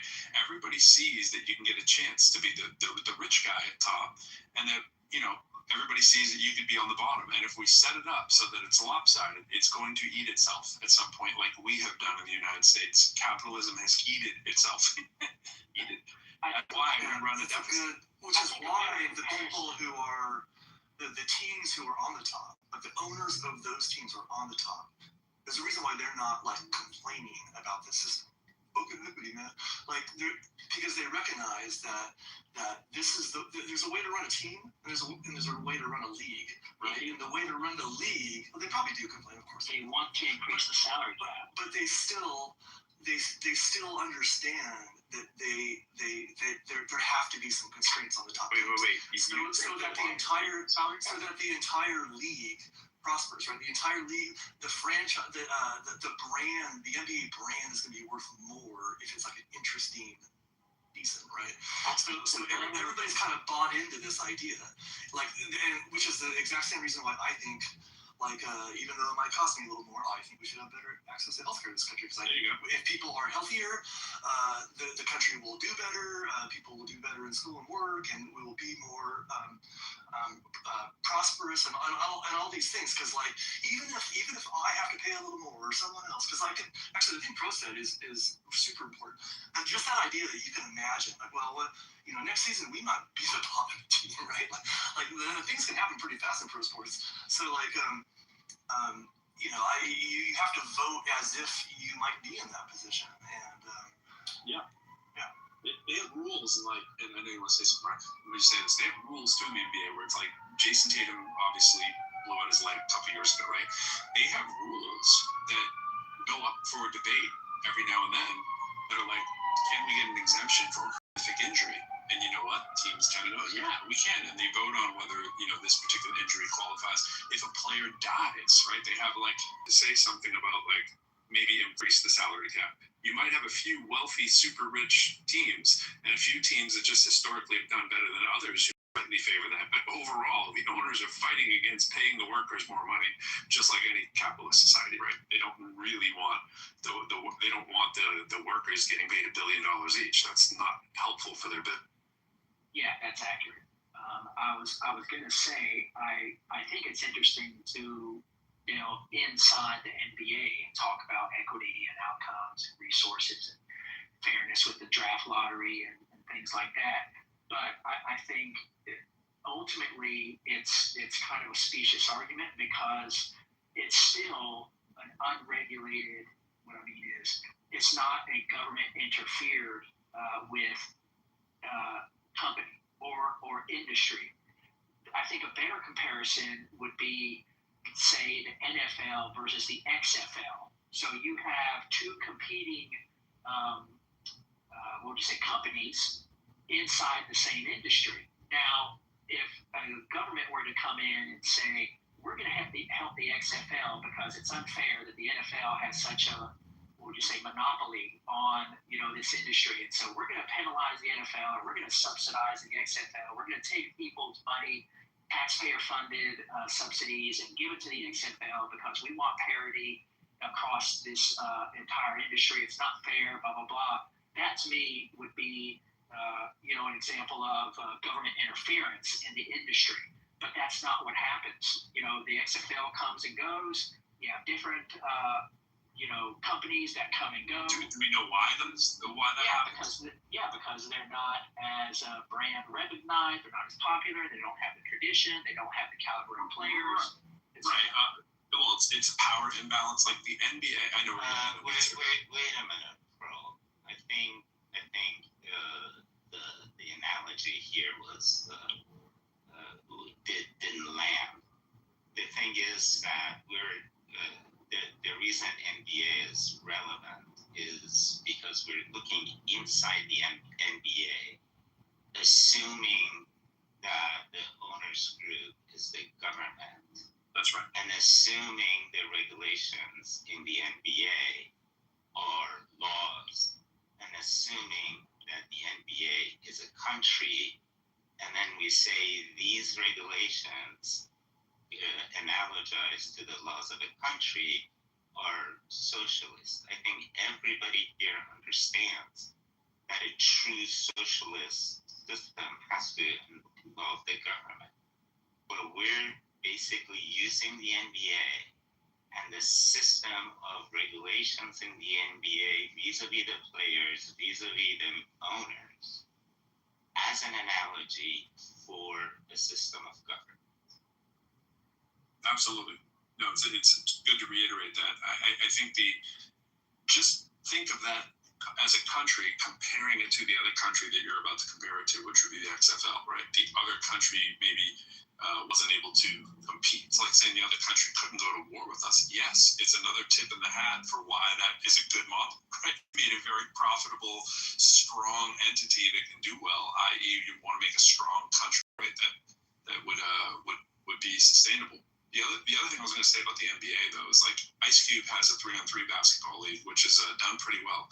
The NBA has gone out of its way to try to quash that. It's done what it could while trying to maintain some really good PR to actually shady tactics to make sure that Ice Cube's league didn't succeed. Now, you think about why that is and why it might succeed. You got a popular, relatively wealthy owner, right, who's managed to garner some of the same caliber players and workers and so forth that he pulls into his league. Now, they're not all the same caliber as the NBA, and a lot of them are retired, but he has a good working model that's using a lot of imitation on the league itself and doing some of the same kind of ideas and making it a little bit more creative and hip and more cost effective for people who can't necessarily afford a ticket into that, club. But the XFL faced a lot of the same kind of barriers, and it's hard to compete with billionaire money.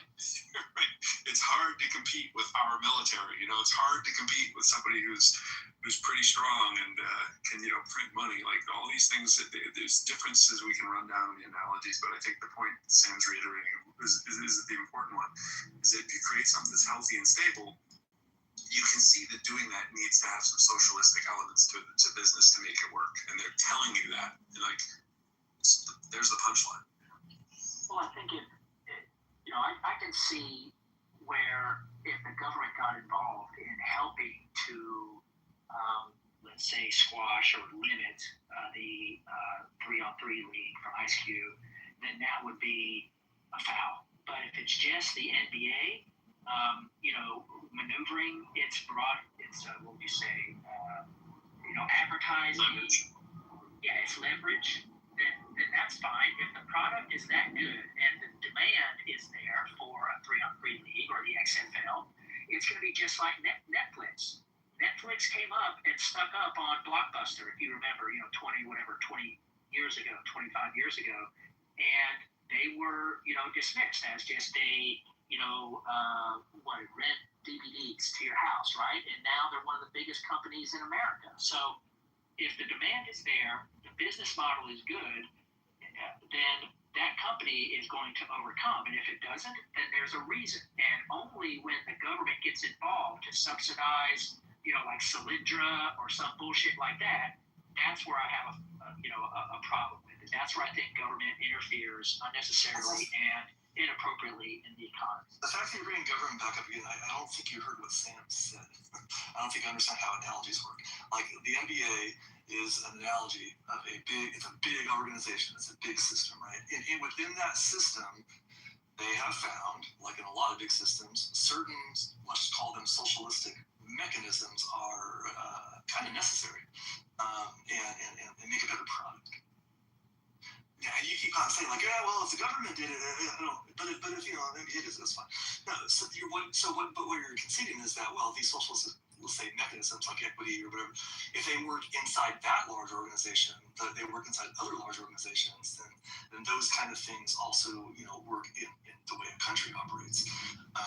And to simply dismiss them, to simply dismiss them because you're using the S word is silly. Like, these are potentially powerful tools that we already use, right? We already have roads and fire departments and stuff. We've accepted socialism.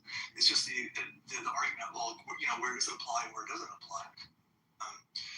But keep sort of popping out of the analogy. Is that government has the exclusive monopoly on force? I don't know. Red cards within NBA games, something like that. They sure do. They sure do, bro. They find them. I'm sorry. Do they have red cards in the NBA? Check this out. Check out the communism that they have, right? The baseline. It used to be 30. It's pooled to the rest of the league. And the players have actually argued, like, where does that money actually go? We need to actually see the money trail, right? That's just one way, right? If you have too many technical fouls, they can kick your player out for the game, right? They do these kind of things. And to the Ice Cube analogy, it's like that's what Ice Cube was saying. Ice Cube's main point with their lawsuit, they went to the DOJ. So it wasn't like some small thing, right? They're saying, look, you don't beat us, the little guy, the smaller competitor on the court. You guys got to control the doors leading to your court, right? Like, it's all the money and the television and the talent and the officials. The NBA is like, you can't use our officials. The NBA is like, so the NBA really got salty really quickly. Well, you can argue there's something wrong with that because you're banning the freedom that you don't like of that individual official to go and make money elsewhere, right? When that was never a thing before.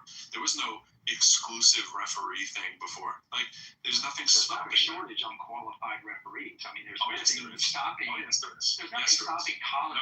No. I just want to stop you there. Yes, there is. There is a shortage. I'm a referee. I'm a high school referee and a baseball umpire. There is a massive shortage. Anybody can go to pursue that. Right. But it's very hard. Can the NBA refs go and do you have a problem, Brian, with interrupting constantly? Can you just stop that? Can an NBA ref go, say, like, ref a D1? Yeah, of course. A lot of times they're the same. They can do that, but they can't do the 3-on-3. Yeah.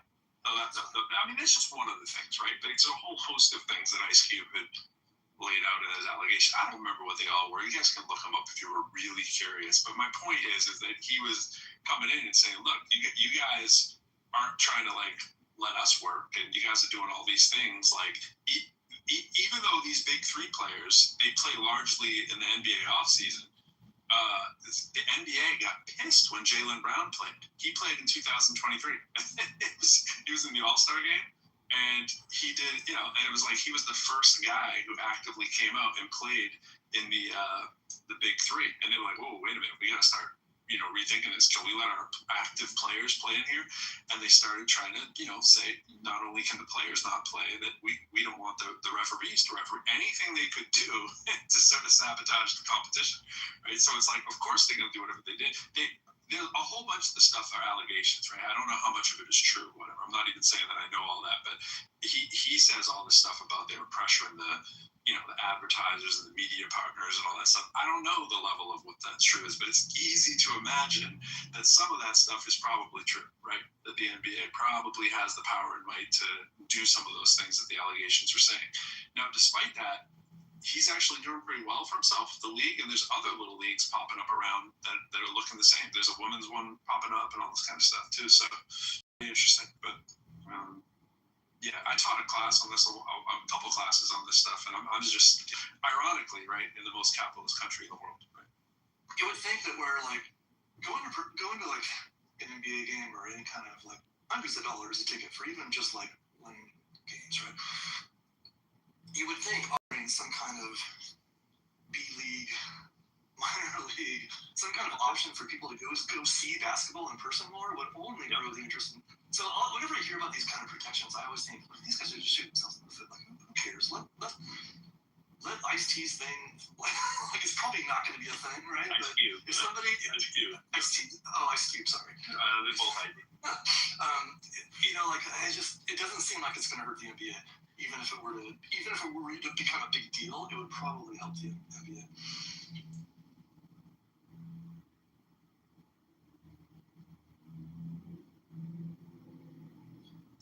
Sheesh. What do you mean by equity in schools? What do you mean by that? Here's what here's what comes to mind when I think about it. Equity in schools. So like, labor statistics show pretty clearly that people who do college fare better financially in life. So we encourage kids to go to college. They're like, hey, you got to take the SAT test. Well, turns out some groups perform way better on the SAT than others, and then it's like, oh, well, duh, it costs money to take the test, first of all. Like, it's a private company that does that. That's weird, I think. And they're assholes. Like, they're super hard to deal with. So that's a problem. But so another thing is just like test prep, right? People, these groups who do better, it's because they prep for the test. So here's an equity thing. The school can offer test prep, right? It could be after school. It could be an online thing. They can provide resources. They can encourage their less affluent students to do test prep. And you can, there's 100, 200 points on the SAT, like on the table if you just prep for it. And some people just don't. You're just supposed to agree. Yeah. So but then they're gonna offer this crap, and then you're gonna use the same thing. You're gonna say, you know what, a disproportionate amount of people. Wait. The thing is that universities are doing a version of this right now, especially after anti-DEI requirements went into effect, in that they're not requiring SAT or ACT anymore. Except it's kind of coming back. Yeah, it's not gone. College board is a capitalist. I'm sorry, we can't do this in engineering. We like I deal with systems that could literally take out in like a 10-kilometer radius everything around us, right? We cannot have like how about this? Lowering the bar just a little bit, or not taking. Taking the top 5% slice is always the best, no matter what. Not taking the top % slice of different groups, not at all. Just the top % slice. Offering a section of the student population the same test prep that other kids enjoy is not lowering the bar. I agree with you there. I think you're confusing. But then Sam's. Go ahead. I think you're confusing the resource equity versus the ability for everybody to not equally have resources is not the same. Dude, I tutored the SAT for 3 years. I couldn't stand doing it. I did it because I was desperate to do it and because it paid really good money. Right? I did both the verbal and the math portion. And the first thing that you're taught when you're tutoring for any of the good companies out there, the first thing you're taught is the guessing strategy. And I'm sure some of you have heard about that, right? You're teaching the guessing strategy of if you're a good student, an excellent student, a poor student, a sucky student. There's a guessing strategy to just use mathematics on your side to weigh against the penalty of guessing, which is a real thing on the SAT, so that you can teach students where they stand and what probability-wise, if they're going to get a bigger deduction by guessing or not, depending on their grades and their strength, right? It's the first thing you do. That's pretty wild.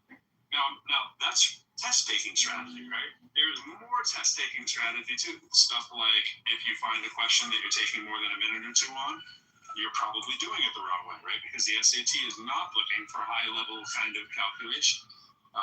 Those of you who did the SAT and did pretty well as a kid, I guess you'd be pretty surprised that you'd probably have pretty close to a perfect score as an adult if you even just reviewed through the material for like a couple weeks. You'd be like, holy crap, because your strategy at taking tests as you get older, smarter, wiser, gets a little better. Assuming you're not completely rusty, you're going to increase points magically just because you're a more competent, aware person of how the world works and strategies and so forth. And if you ever sat through just a few hours of that as a competent, mature adult who isn't just being forced to eat their broccoli because mom or dad wanted you to take this crazy test when you didn't want to and you'd rather be out swimming with your friends in the summer, which is why I did not like tutoring. It's going to make all the difference when you're an adult, but there's so much behind that. And then you look at the research of everybody who's had this kind of access and people who have not, and it's like, yeah, that's why there was so much pushback to this stuff for so many years. But College Board is the company behind this, right? They do the AccuPlacer and the SATs and all this stuff. They are a very capitalistic company too. They do not want to go out of business. They want it to be worth merit. They want there to be a thing that says we must use this metric to determine who the smart people are. And unfortunately, SAT prediction is, I would say still used and is still pretty heavily biased towards one group of people, just culturally from the way that it's examined. I don't believe it's culturally biased. Because it says a yacht, you expect white kids to like, oh, I know what yacht is. Really? Well, yeah, pretty much. Like that's the kind of thing. There's a high bar of certain kinds of language. Yeah, that thing does exist, and it is kind of a really. It's not just that it's white kids. It's just people. My first language wasn't English. My first language wasn't English, brother. Well, it's like, but it wasn't just because you're a certain race that you don't have access to that. It could be anybody whose income class doesn't get them there too. We're really talking about people who are the haves and have-nots in society, not so much with their races. But a lot of times there's a correlation there, but it's not exclusively to that. Like it's very easy to use coded language on a test, and it doesn't even have to be intentional.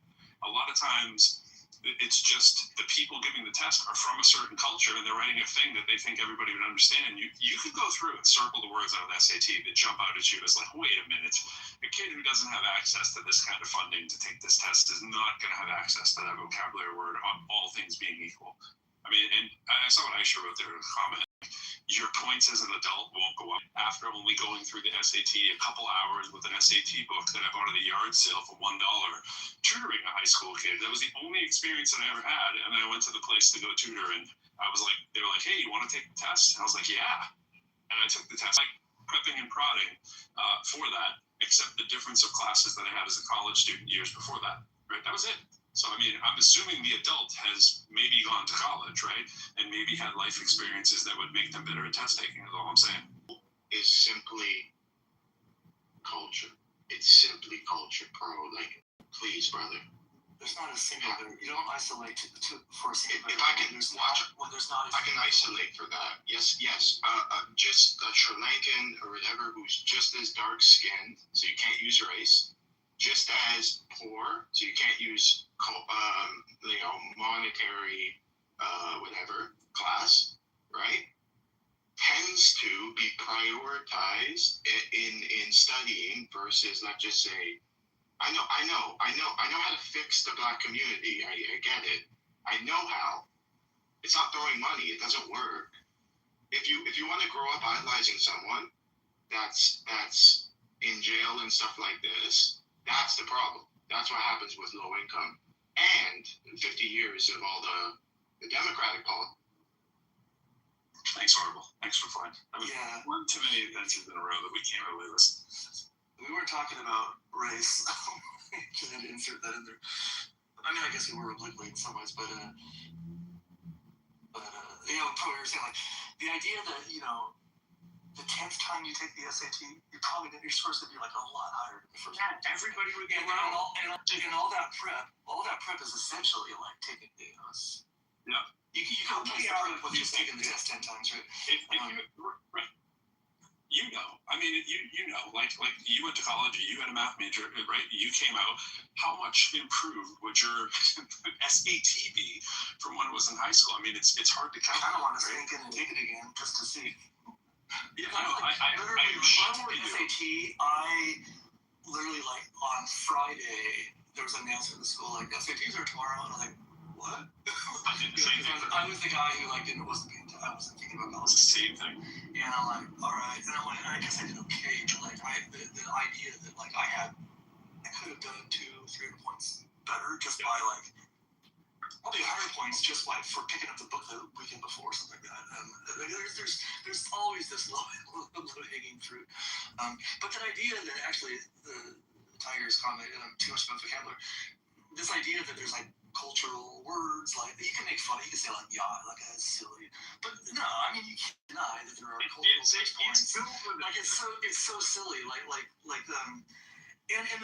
I think the test makers, like, they think hard about this. Like they have tried to improve. They have tried to scrub as much as possible. Like you're trying to test. It's basically an IQ test, right? You're trying to test the capabilities of somebody, and you want to test like who's going to succeed in college. That's basically what the whole thing's about.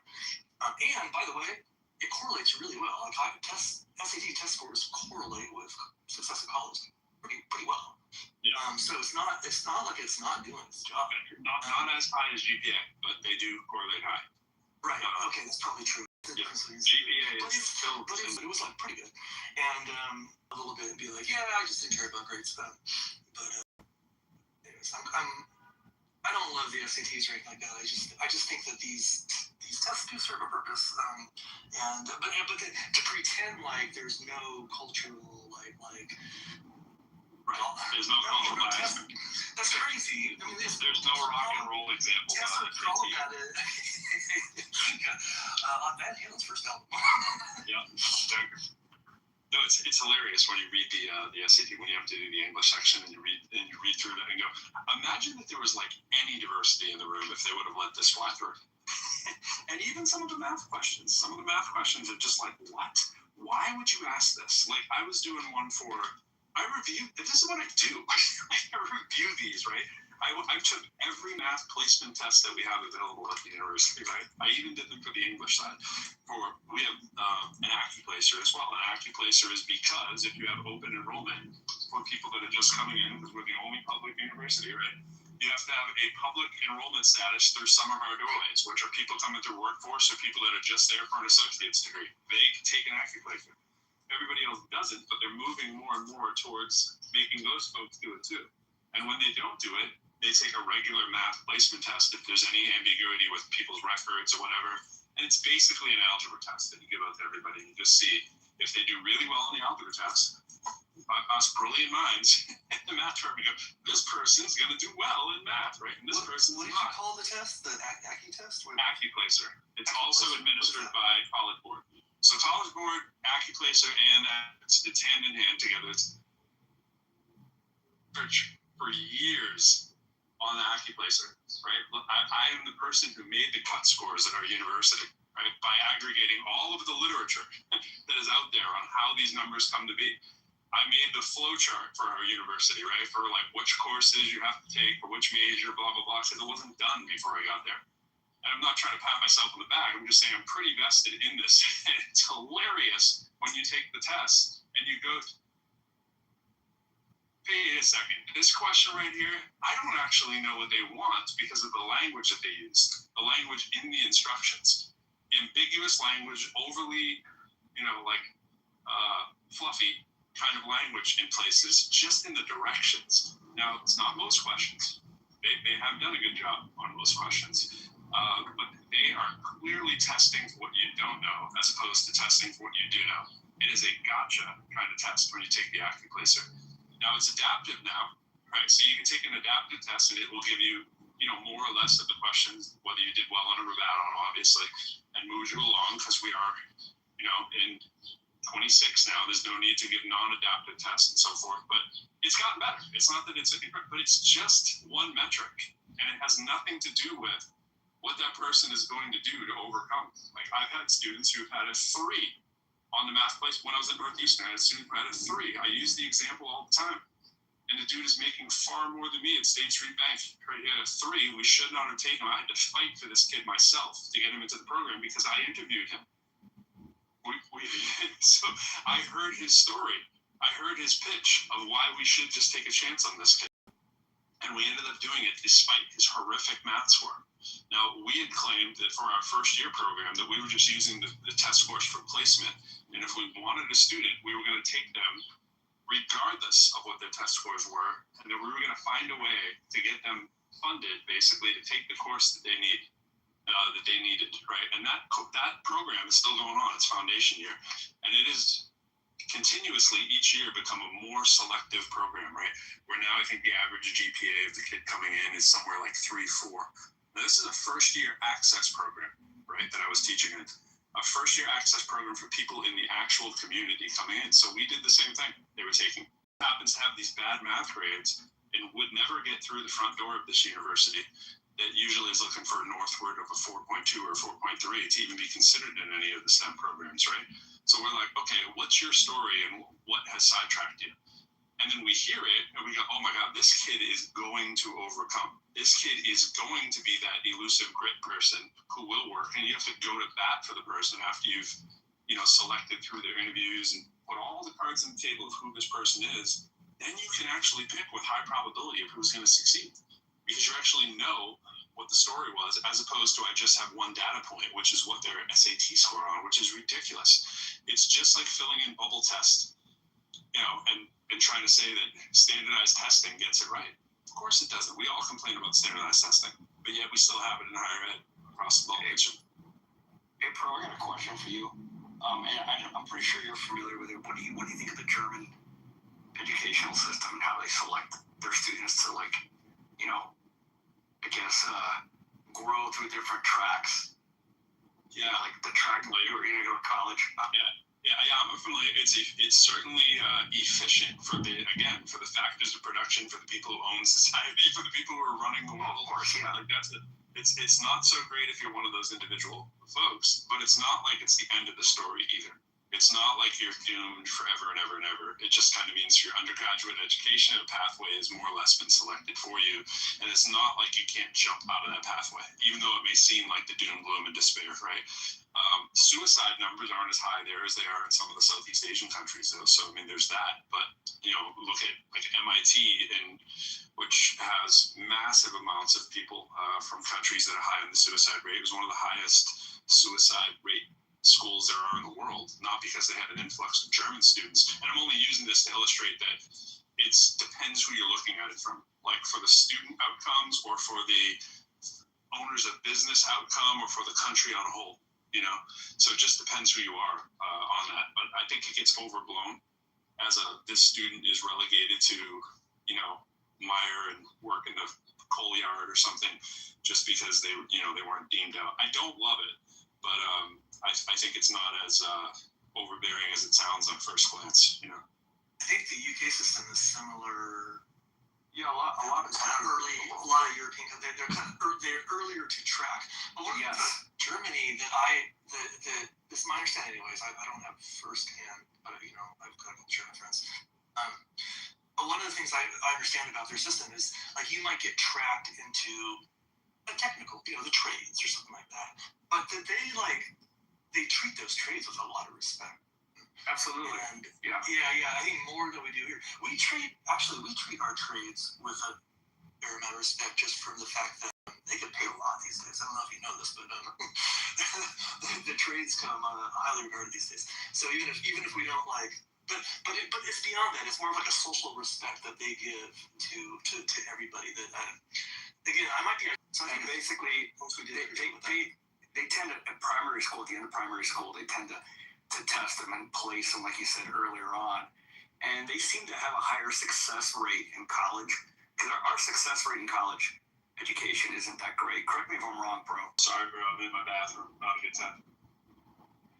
Oh, but it's not as high, and there they have a very, from what I understand, a very high of college graduates, and the people that, like you said, do technical or vocational jobs tend to do very well in their community. So I don't know if it has merit or not. I don't know what the final outcome metrics are, but yeah, and I was just going by what I know from just some firsthand info, well, secondhand really info. So, but yeah, it's largely what Hero said. Like the society treats a lot of those trades with a lot of dignity and respect, and people do pretty well for themselves. As far as not getting into your first college of choice, whatever, it's not the end of the academic road, too. I mean, it's similar here. I mean, it's like where you go as an undergrad only matters in certain career choices, right? What your final degree is matters a hell of a lot more in many cases.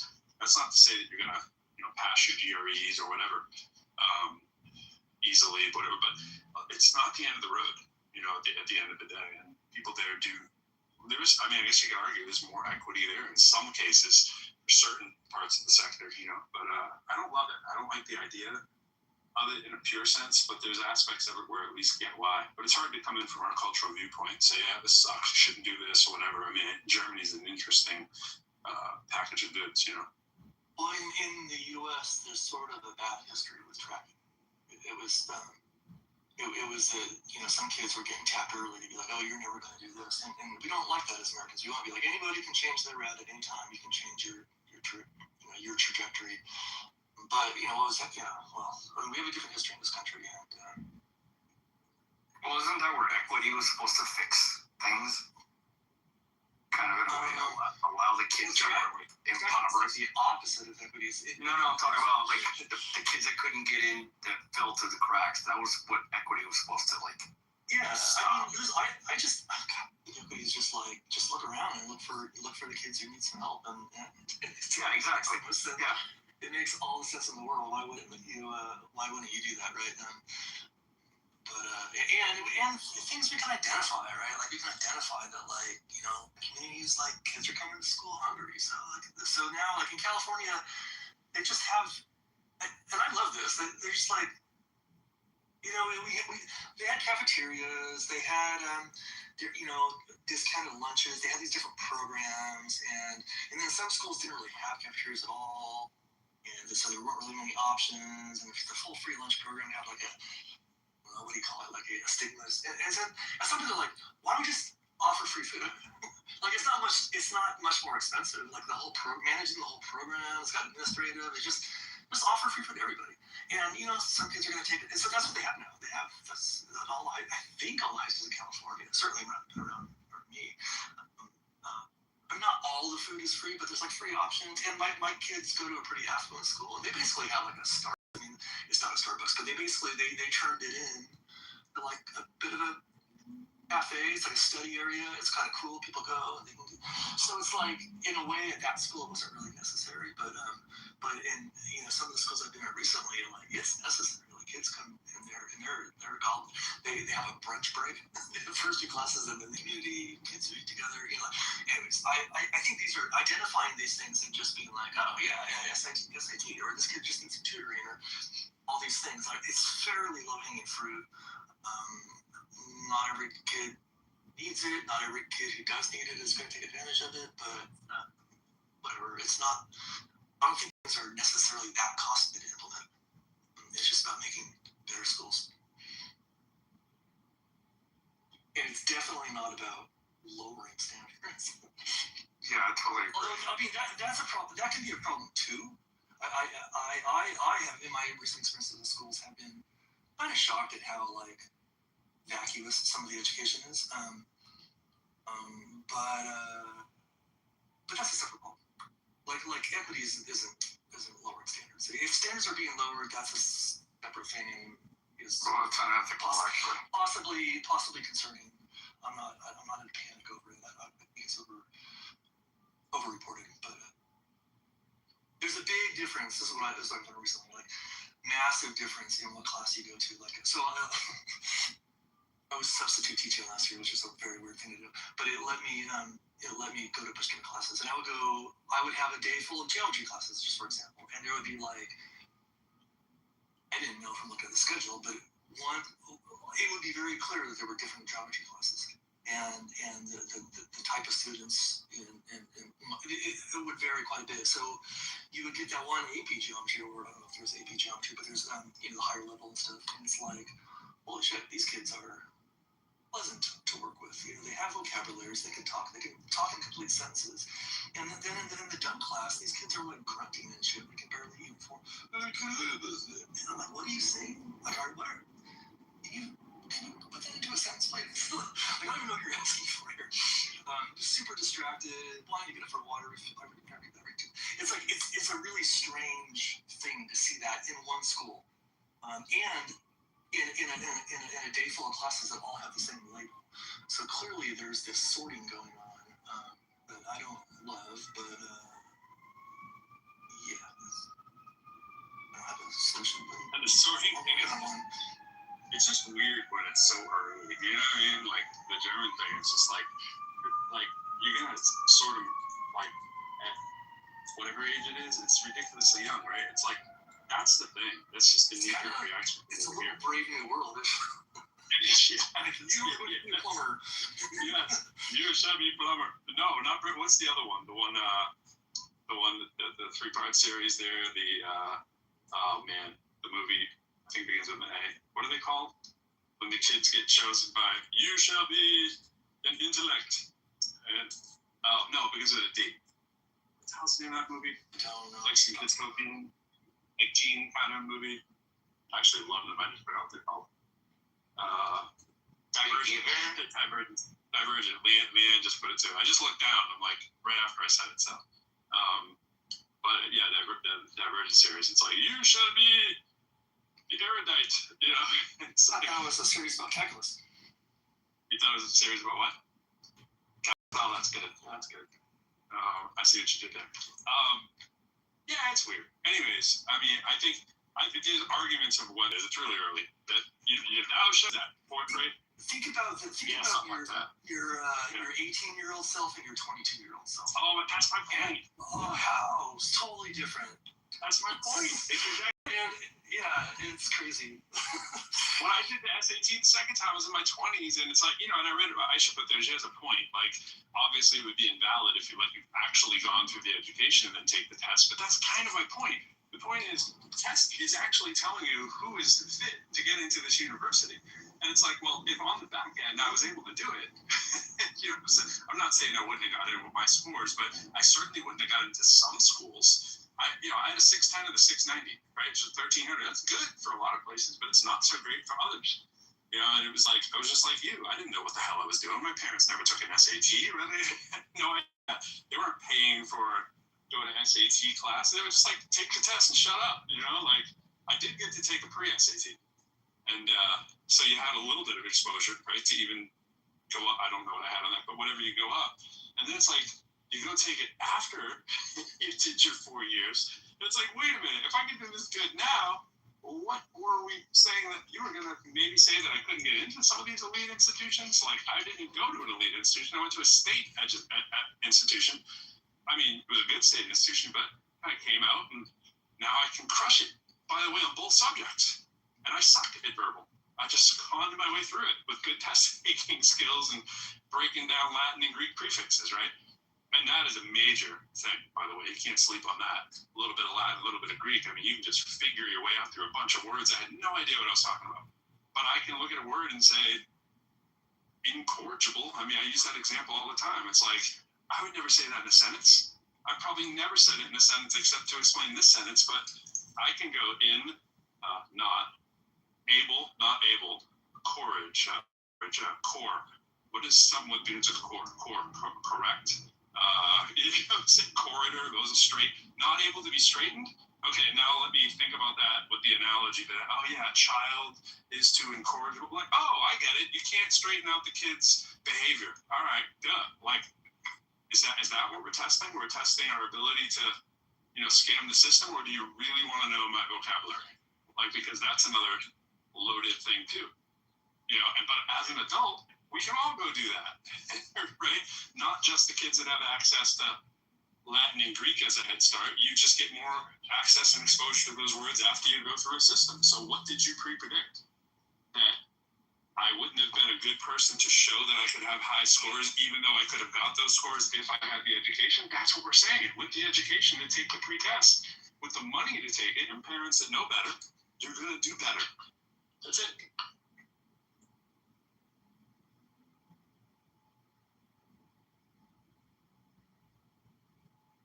I think part of the thinking is that, like, if you're, if you're 18 or 17 or whatever kind in high school and are taking this test, like, if you haven't gained that experience by now, if you haven't read those books recreationally or academically, if you haven't had conversations with adults and other kids who are smart, if you haven't put that, then, well, that was your chance. You've had 18 years to do it. And, you can go do another route and go to what I did, like community college, and kind of work yourself back up. But there is this, like, reality that, like, you're testing these young kids for their capacity to enter university at 18. And, like, frankly, like, I wasn't ready to do that. But I'm glad I was able to revisit it later.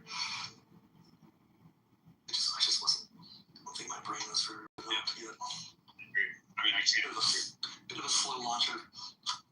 Can't undersell the value of going to a community college for 2 years, finishing out at the state school for 2 years, keeping that cost as low as possible, if not free, right? Maxing out that GPA, getting all you can get out of that, pairing up with as many research professors as you can along the way, right? Taking advantage of pimping college as much as you can, and then having your pick, because now you have a great story of how you actually game the system yourself as someone who was from a have-not situation. But you still got to do all that work. You still have to do well. And that's why I'm always pushing back against the idea that there's some, the elitism kind of thing of higher education, that there's somehow different accredited schools or something out there. Like, well, there are if they're not accredited, but if the schools are accredited by the same accrediting bodies in most cases. If you're ABET accredited in engineering, you're ABET accredited. It's not like you suddenly now are learning different concepts. You might have better access to people that are doing cooler research and more grant-funded opportunities or more work study. But the idea that you did any less rigorous learning is just weird. Right? It's like that booty clapping thing for that is weird, and it stops people from taking the cheaper, more efficient route and doing more equity at the beginning, right? Like, get the people who can't necessarily afford it to know that is a viable path. How many kids do you think know that is something that you can do, that you can go to community college basically free in a ton of cities in the country, and that you can basically go for your next 2 years if you get north of a 3.5? Like, that's about it. If you kill it and get a 3.8, not only is it free, you're going to have some accoutrement along the way that you can pick from of when you're a transfer student, because schools love transfer students. It's such a great pathway, and it's such a great thing to talk about, to beat out somebody who went to a higher, standing U.S. News and World Report ranking kind of school. That's how you get in.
I just bought an Apple Watch, and it comes with a charger, and I left it on my bed 10 minutes ago. And I went in there, and it was in like 5 separate pieces. This is my fucking dog. You got dogs, huh? Oh my god. She like always, so it's better at like not, if she knows something is mine, you won't do that. But since this just came in the house yesterday, it's like, what is this? This is new. This must be for me. What type of dog? What breed? Do you know what Anatolians are? No, I don't actually. I'll look it up. So yeah, actually look up. Sure, it looks just like my puppy. They're pretty awesome. But she's a mischievous one. She's got opinions, and she gets bored. I have to keep her. It's kind of on me. I got a little upset at her. I think we have another of these chargers around the house.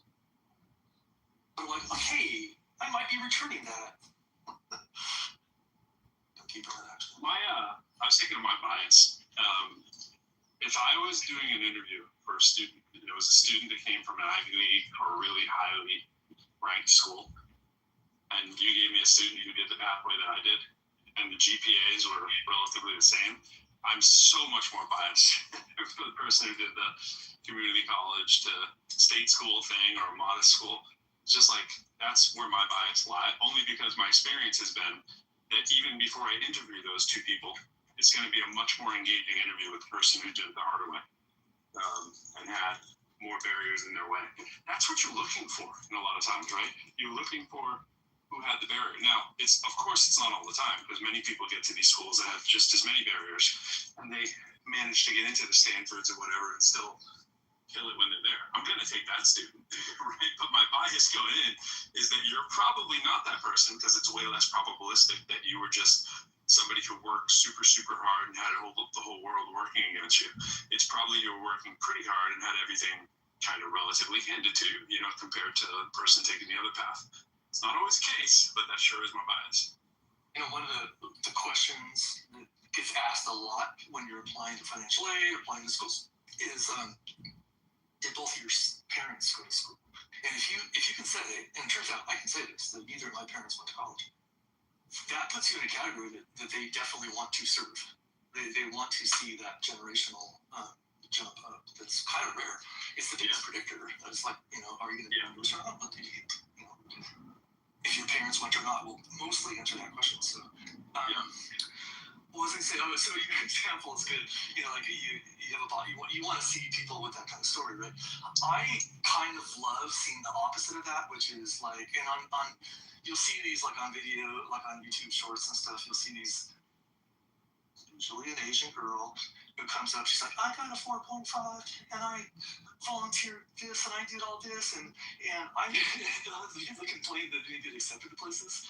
And when I hear that, I'm kind of like, a little part of me, I'm not proud of this. A little part of me is kind of like, yes, because it's like, not that I have anything against Asian girls. It's more like, you can't just do that. You can't just be like super awesome at everything. You have to be an interesting person, right? I mean, look, she's gonna get in somewhere. I love when people get reminded that it's not just, that's not the only thing people are looking for. And guess what? You didn't get into Berkeley or Stanford, and you might not have even got into the state school near you. But there's 50 other schools you're going to get into. But right. The choices are a little. Whenever I hear that story, I'm like, you should maybe think about what you did. Maybe too many weekend evenings at Kumon wasn't exactly the thing that you needed to do. Yeah. Hey, we were pro. Why are there so many sidebar? Sorry. No. I'm talking about epidemiology question. I'm talking about would you take a rabies vaccine? One guy said, you gotta stop doing this one, man. You just keep doing this one to them. You gotta come up with some new material, man. Dude, it's so many stupid human beings on this damn app. And I asked him, I said, if I told you as an expert if the tsunami is gonna come tomorrow, a 50-foot tsunami, would you believe me? They were like, no. Okay, you're gonna die. It's like, come on, man. Hey, you can't tell me to put a PFD on. I was reading a story the other day about a potential tsunami. I was reading this thing the other day about a potential tsunami that lines up right at the east coast of the United States. That they're like, this in like 50 years, there's a strong probability that sometime within these 50 years, the tsunami is going to trigger. You know, and it's coming right for us. It's coming right for us here on the east coast of the United States. I was like, I got to look more into that one. But for God's sakes, man, like we got sleeping volcanoes, you know, in California, man. And it's like, if that goes off, that's going to trigger something. And it's like, tsunami, we don't have that early alert system, especially over here in the East Coast. We don't have that other countries have. You know, we just don't have. I got alerted a couple days, just maybe about a week ago, like at 6 in the morning, all the phones in the house went beep, beep, beep. It was like this earthquake warning. And it happened up in Ukiah, which is about 100, 200 miles up north of me. And so I was in bed and I was kind of doing the math, like how fast do these seismic waves move? How much time do I have? And then like how much time do I have before I realize nothing's going to happen? And anyways, it turns out it's just a few seconds warning. No, pretty cool system. No, Hero, like, listen, man, I watched a video on YouTube, I want to say like a month ago, and there was a volcano explosion somewhere in Mexico, and the ash would, you know, is so hot, like you would die. I mean, it's called pyroclastic flow. Yeah. Dude, it is so hot, man. And so the thing is that you saw people like in their cars, like just like looking at it, and they're not driving away. And I'm just like, dude. One guy was like, dude, I'm gone. And you can see him like dipping out, man, like going from car to car, whatever. And it's like the people that were running from it, that's the one I'm afraid, because they're gonna die. They're not gonna outrun that. You know what I'm saying? It's like, how many human beings believe that we live among today? And that's the question I have. Plus, you don't want to run from a pyroclastic flow. You want to stand up, be big, and shout and wave your arms. That's the best way to survive a lava flow. Bang some pots and pans. Common knowledge. Hey, Gerald, are you still there? Gerald. Just not. Was that for me, or what did you say, Pro? Jarl Mallard, I think that is. I was wondering if he was there. I think that's a goose with a... Goose? Okay.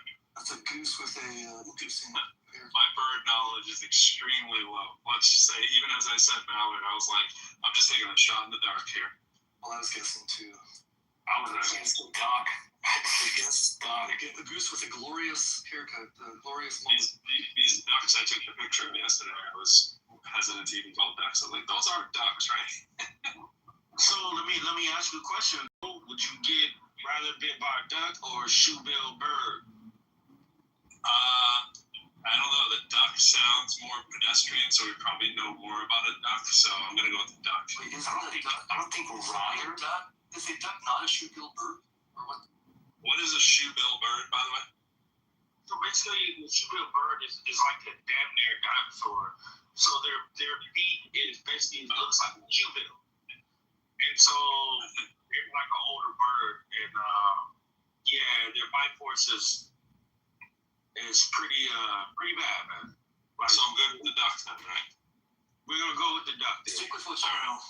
Stick with what you know, yeah, man. That's how I reasoned that. And I was like, a lot of people know a lot of things about ducks, and I haven't heard of too many people dying at the duck bill. So I figured that was the safe one. Do you see how I do that? You see how I go for that expert level reasoning? I like ducks. John was talking about dinosaurs on the boat yesterday on the Ark, and I was like, oh, here's a picture of dinosaurs on a boat. That's my picture right there. Closest thing I got to dinosaurs on a boat. Too bad Jarl's not there. I wanted to ask Jarl about his thing. He has a pretty funny take on AI makes people delusional. which I kind of agree with parts of that. So I wanted to hear it elaborate on. Well, there's some interesting YouTube videos on that. Kind of hilarious. I actually think AI is going to make people more stupid. I mean, if you want my personal opinion. I mean, ChatGPT or whatever AI program, young kids are going to utilize that for school. And imagine, for example, I worked with a nurse, and he was like, dude, I'm using ChatGPT just to write my papers. Really? You're writing papers on taking care of patients. Imagine that. So, I mean, there's obviously both sides of it, but I think if you said that about Google, obviously a few years back, we said, man, we're just going to get stupid because people are just going to Google it. I mean, I would argue I've gotten smarter since Google. I haven't gotten stupider. Yeah, it's a good tool. I would argue I'm going to get smarter.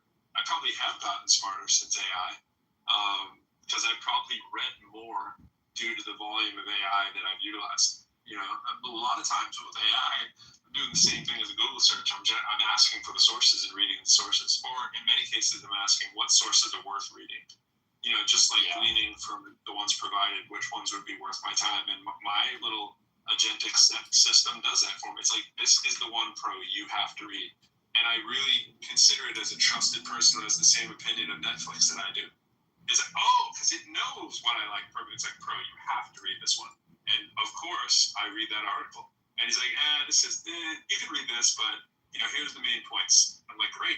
And my main point extraction, bro, has got me so much more knowledge than I used to have. You know what I'm saying? Like, I didn't have the time for something to give me all the main detail and lay it out for me like an executive. I mean, that's a classical argument, and I appreciate that. One of the things that my professors always said is that don't use to answer your questions. Don't use Wikipedia. Don't use blog posts. Don't use none of that. But I believe, and this is just my opinion, I think in the new generation right now, because of the AI situation, I honestly believe that young kids are going to use it a lot more, man. Unfortunately. And you're talking about college students, man. You're talking about college students. You're talking about nurses, and even doctors. And it's like, what the hell, man? That's just my opinion. Well, but it's a tool of discovery still. Like, of course they're going to use it, but you gotta. So I'm taking a course right now, and I've been using it, but I'm kind of exploring this because I haven't been a student in a long time, and but I'm going through and saying, hey, I'm using Notebook LM, and I'm like, I load the syllabus and the rubric and the textbook. The textbook's on PDF, so and I put these, and I'm just like, I'll ask it like, hey, look through the lecture slides are in there, and I'm like, look through the lecture slides and this chapter of the textbook, and build me a study guide, and it builds me a study guide. Like it's pretty handy that way, and so I'm still reading the text and looking at this lecture slides, but then now I got the study guide, and that to me that's easier than jumping between a couple different things, and I'm rather enjoying it. I think I'm learning the stuff. It's not a hard class, but it's you got to expect people are going to use it. And so some of the assignments have been writing assignments, and I've definitely been using it. But I spent 4 hours on my last assignment, and it wasn't even a big, it wasn't even a lot of writing. But I definitely used AI. I pretty much changed everything because I don't, I like to use my own voice, and I didn't feel like it was my voice. And I would feed back when I wrote it. Here's the weird thing. It'd be like, oh, what a great idea. Your analogy of this was brilliant. I'm like, okay, settle down, LM. Like, stop being, I don't need the praise. I need some criticism. But for like a checklist, I'm like, did I hit every, the assignment has, do this, and this. Like, in the past, I started writing, I wouldn't even check again. I would get a bad grade. I'm like, because I can just look at the assignment and just being a student to me is like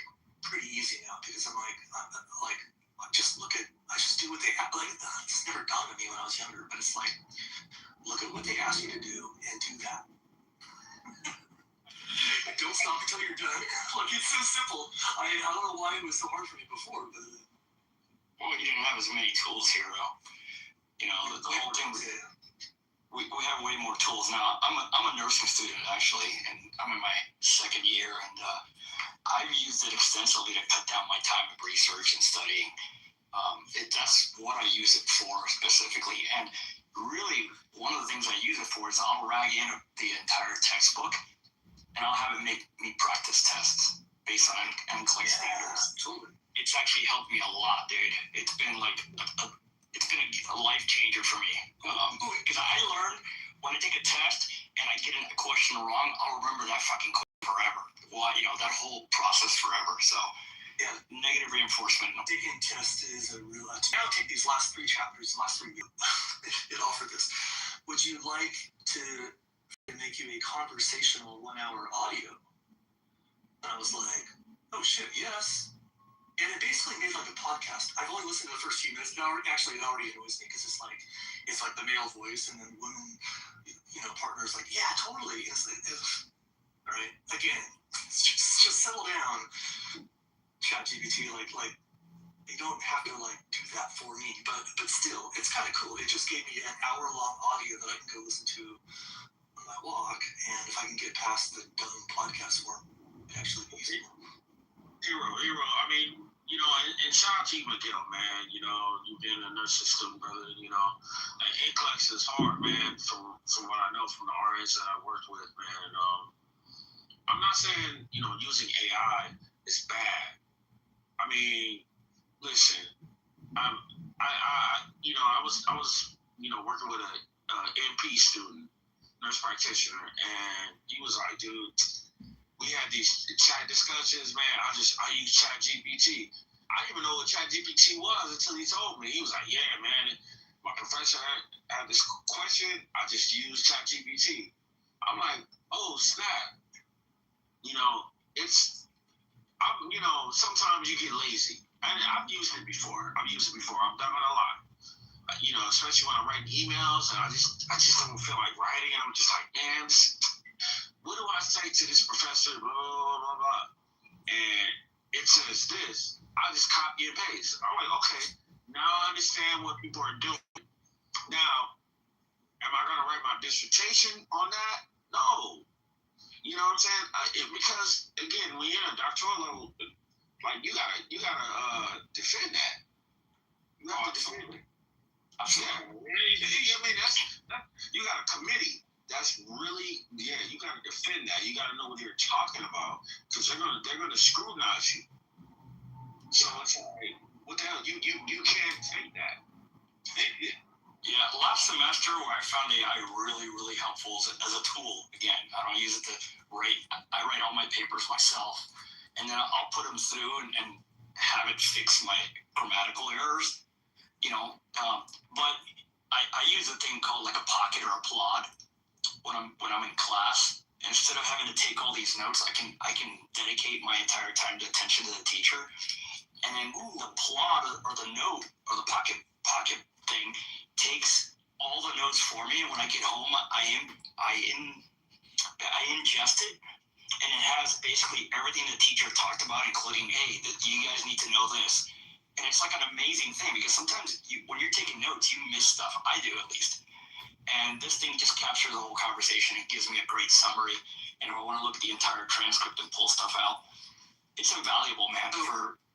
Miguel, I'm super curious about your experience with that because I've been thinking about. I was introduced to the plot devices, and there's some other devices that are similar, and I couldn't really decide. I wasn't really sure if it was all that important. But I love the idea. Like, if I take notes, I'm not gonna hear what's going on, and then if in my past, if I reach the point where I'm taking notes, it's because I'm lost and I'm not going to get any of this anyways. Just look at what your notes are. How that's working for you. Same procedure what the teacher might talk about off, she'll just talk about something off, she'll go on a tangent, and there's some important information in there. She might say, while I'm taking notes, oh, you guys need to know this slide. I might not get to it, but it remembers everything. It's like going to class all over again, and I can sit there and read the transcript. and really ingest stuff, which is kind of cool. I can't presume to capture everything in class when she's lecturing. But the cool thing is the plot is like a way to remember later on. What's your experience like? Do you have it around your neck? Do you have it on the desktop? No, I just put it on the desktop. So you sort of press start at the beginning of every lecture? Yeah, I just push hit, and if nobody's talking, it'll pause. At least I think it does. But it'll record the entire lecture. Do you listen to it? It doesn't make it record transcripts. It'll have like an AI version of the transcript, but it also has a raw transcript in the back. And I don't know if the plot model or the pocket model are the best. Yeah, they're LLMs. So I'll ingest it into Claude, the actual entire thing, and give it a better manipulate the transcript to my preference. Do you see what I mean here? And then I can put it into text format before you upload it, or yeah, completely text. Yeah. It's not voice. It's not like I'm listening to anybody. It's just recording. And the cool thing is I can rag it into my Obsidian, and then I can say what chapter it's from and what day and everything. And then later on I can say, hey, give me a test on chapter 10. And it'll go in Obsidian and look at all the notes from chapter 10, anything and the teachers usually are, how they are. They like to give you like a little help, a little pat in the butt to get you going.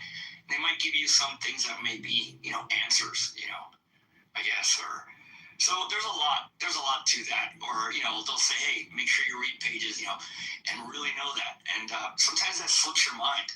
But with this, I've got the whole class.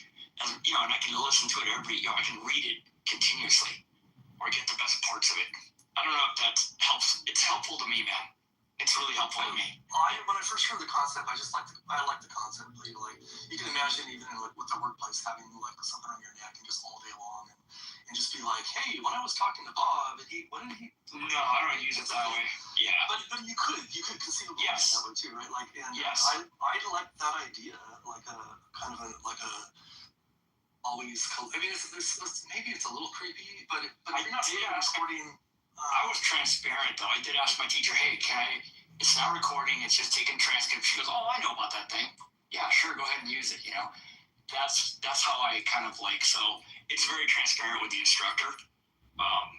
And they seem to be okay with it up to now, at least. I like how it's independent of because you could be doing the same thing online, taking an online course, right? And you can have tools on your laptop or on your thing. Yeah, that's why I like the idea to have a completely independent piece of hardware doing this thing that will not be affected by software updates or whatever happens during the day. I just think and it's even independent of your phone. I mean, it integrates with those things later, but I like the concept. No, it's actually pretty good. And again, it's unlike how they say that I guess there's fews in class and they're too afraid to ask a question or ask for clarification or ask the teacher to repeat themselves. And sometimes I may find myself in that situation, so I just say, hey, I just let the pocket or the plot pick it up, and then later on I can rehash it on my own, and then I can ask AI to explain this to me in a way I can understand, if you get what I mean. So I've got that tool. It's like I'm freezing that class in time, and I can go to it anytime I want. Can you insert marks or something like that?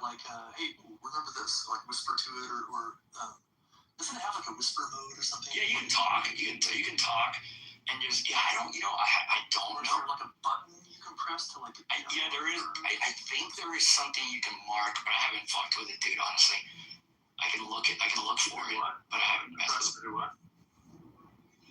Oh, buttons. Oh, do you know about these Claude, but with about these devices?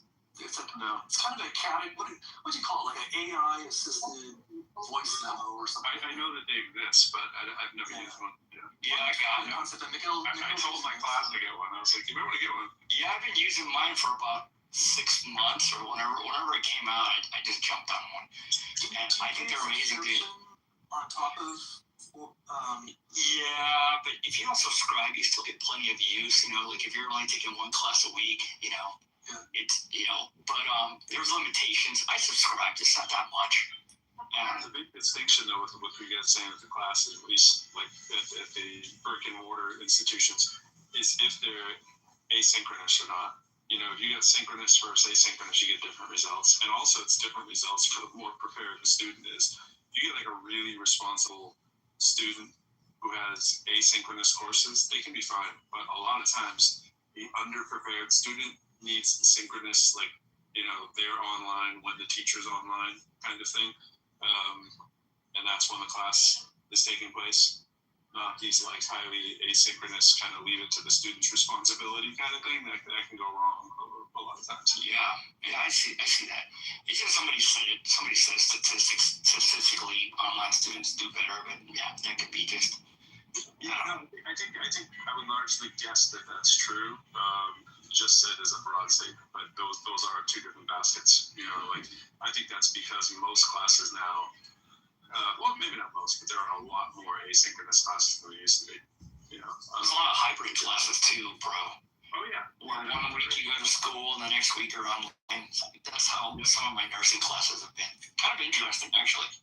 A lot of them are every 2 weeks, so that you really only have like 4 sessions where you actually meet with the class.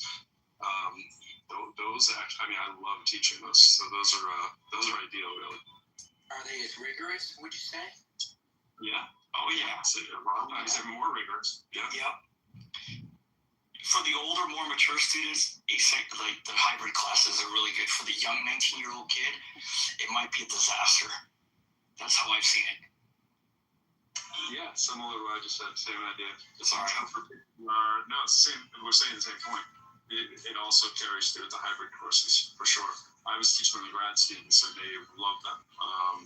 They feel like it's we all do. You feel like it's this wonderful opportunity to meet with the students or meet with the faculty online again. Well, we would normally do like the first class would be in person, then you'd have like, you know, the next week. Sometimes it's every other week. So just you can't help but feel like it's special and that you're really looking forward to it. Yeah.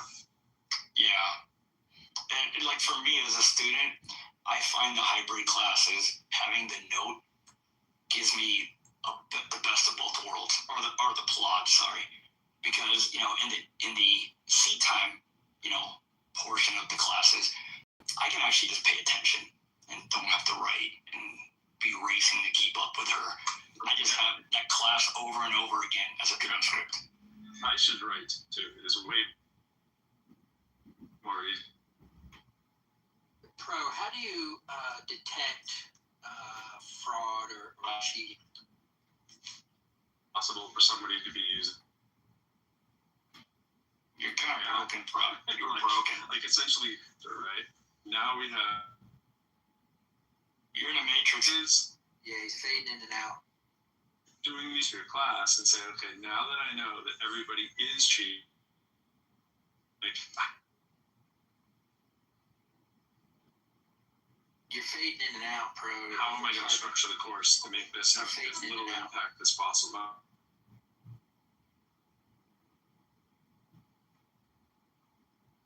I've taught in a couple different engineering academies at the high school level, a couple different states, and in person, and during COVID when it was remote. And I was able to detect cheating when it was in person, but when it was online, I was not able. When it was online, I was not able to stop the cheating. I don't know, man. I've taken some online classes, and they have you do that lockdown browser thing with like the freaking ID card. You have to show your entire space. At least for tests, man, I'd be terrified to figure out how to cheat. Because that shit, and then halfway through the test, it asks you to like show your card again and show your space, which is really crazy. How does that work again? Like, what do you mean by card, and what do you mean about? Well, like my college, any ID showing that it's me. Oh, gotcha. Oh, yeah. Identity, that's... Yeah, and then I had to take my laptop and show my entire... So I go out in the dining room table where there's nothing, and I show the 360-degree view, show, like, my everywhere that I don't have anything. It's kind of scary. You're like, fuck. And then if you take your eyes off the thing for too long, it can flag you. So you just look at the screen the whole time, and then halfway through the test, you have to like show again. It might say you got 10 seconds to show your whole screen, you know, or your whole area. It's pretty interesting. And it's called Lockdown Browser. You know, I'm sure people cheat still with it, but like, it's, you know. Yeah, I mean, certain like big tests, you can do that because you have the time and the, you know, I guess the time, because it's pretty time consuming to do that. But I mean, with like regular, say, assignments or homework or things like that, you know, it's observation and, you know, oversight, if you will. I mean, you spend a lot of time and research. Like, of course they're going to use those 20 insane. Yeah. Every ability to cheat will be done. Yeah. So I mean, I think also do a multiple choice test. If you're going to do written stuff, you got to do it in person, right? Like, I mean, you can do. But here's the thing. Like, I actually think you can make assignments. Like, write this thing about this, you know, this, and be like, just use AI. I don't care. Just do whatever. Make it your own. You got to make it your own. And then let people turn stuff in, and it's like, well, okay, you're probably gonna use AI to grade them anyways. But so that's one exercise, like research a thing and write a paper, blah blah blah blah blah. Even if you use AI, I mean, I guess you could just use AI and be like, just do the whole thing for me. I'm not even gonna think about it. I guess that's one possibility. But what I've been doing is like, oh my god, I've been changing every single thing. I've been basically using AI to kind of outline something for me, and then I'll be like, oh, basically I write the whole thing, and then I give it back to it, and I don't know, but ultimately, if somebody wants me to write an essay like without any help, I can't do that in class. So I think blue books must be resurgent, and I think that but you cannot expect someone to simply not use it if they're not going to be like in front of you. I'll tell you one thing, Hero. There was 2 classes that I took that the teacher, it was online, and she required their students, unless you had some special reason, to go to the testing center and take a test there. And man, that shit's like fucking going into prison. They like empty your pockets. You gotta show everything, dude. The lady was like, it was horrible, dude. I had to take some tests recently, so I had to. You go to these like is it Pearson? There's these like commercial places. Yeah, and they were like, I was kind of impressed actually. They're making sure they basically give you like a pat down. They give you a locker. You have to empty your pockets of all electronics. You can't. If I have reading glasses. No hats. They check them out.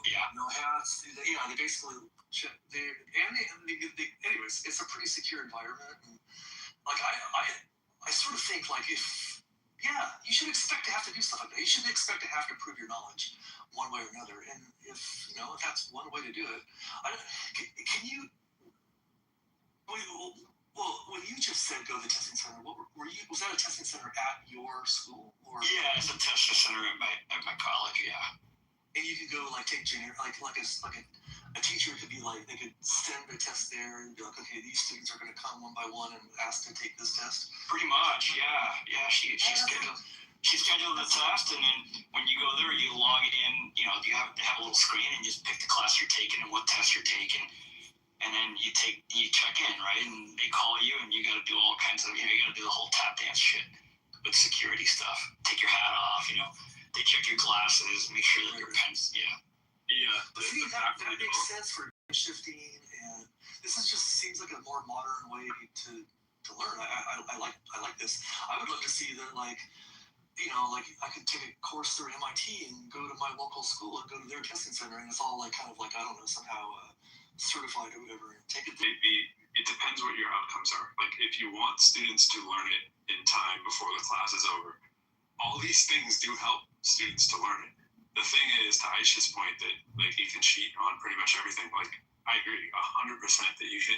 If something is entirely online, you just said entirely cheating is going to be the norm. Oh, absolutely. Even if you don't agree with it.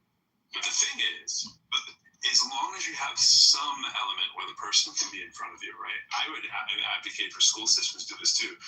do not have a 100% class like that if the goal is to actually have them be able to say something from the top of their head in front of like a public speaking event where they can actually say, like sometimes I've talked with people about debates and stuff, and people talk about debates, and I'll say, yeah, I don't really like debates, but I would debate you if you'd be willing to not be in front of a screen, like be in front of a stage where it's just me talking to you kind of thing, where we can be sure that you're not trying to look up points that your brain couldn't come up with on the spot, right? If that's the thing that you value, and I can imagine situations where you would, like for a lawyer or something like that, you just create that to say, look, we will have a test at the midterm and at the final where you will stand in front of me. I do this in math classes too. It's like, this is the final, this is the midterm. Now, admittedly, right now I'm not teaching online courses, but I would insist that that would be the format. So what I'm doing right now for our faculty development when we come back in August is preparing a few select videos, which I'm editing together as one, to show that we can create any arena that we want online in Zoom with a fake person, fake identity, and you cannot tell the difference, right? Like no matter what you think you know about AI, we can create a scenario where you do not know the identity of the person who's in your class if you're not cognizantly thinking about this on the front side. And I had one of those as a lead lister where we had a student who never showed his face on camera, and then the faculty was pissed off. And the faculty did not build anything into their literature to say that the student ever needed to turn his screen on. It was just assumed that they were going to do this, and this tested the school's policy, which of course was a lack of a policy in this particular area. Like most universities don't have that written. They're starting to change because they realize they have no teeth. But a kid right now can clearly, that knows what they're doing, not even very sophisticated anymore. You don't even need like NVIDIA grade stuff anymore. You used to have NVIDIA grade materials to do this, right? And now you can create and simulate with very little experience an arena that looks like somebody else taking a test, talking to you at any given time. So what are you going to do about that? And it's just to make faculty think that, to her point earlier, is that the students will be cheating if they're online, and they have been cheating when faculty have been asleep at the wheel. Now, I don't like to make the police state and respond and lock down. Just have a situation where you can make it a hybrid. Tell the university they should only have hybrids, and then put an unprecedented amount of the value, if that is what you value, on people doing it in front of you. That's it. That's the solution. Otherwise, just accept that there's going to be some cheating in there and find out if you're okay with it. Like, if somebody's going to go through that much trouble to create a video, wouldn't they just, like, study? It's way easier. It's way easier. If I have an older brother who I could pay $50 to take my test or whatever, or somebody, right? And that person is willing to sit in class on the day that we're doing the test and take my test for me, a push of a button, I can have it be him sitting in front and look like me, or I can make me look like anybody I want to. I could be a person on the other side of the world of these being done and having to put a couple fingers up in front of your face to be the sort of the thing. What if you had something like mandatory, like office hours, a couple times per session? I have.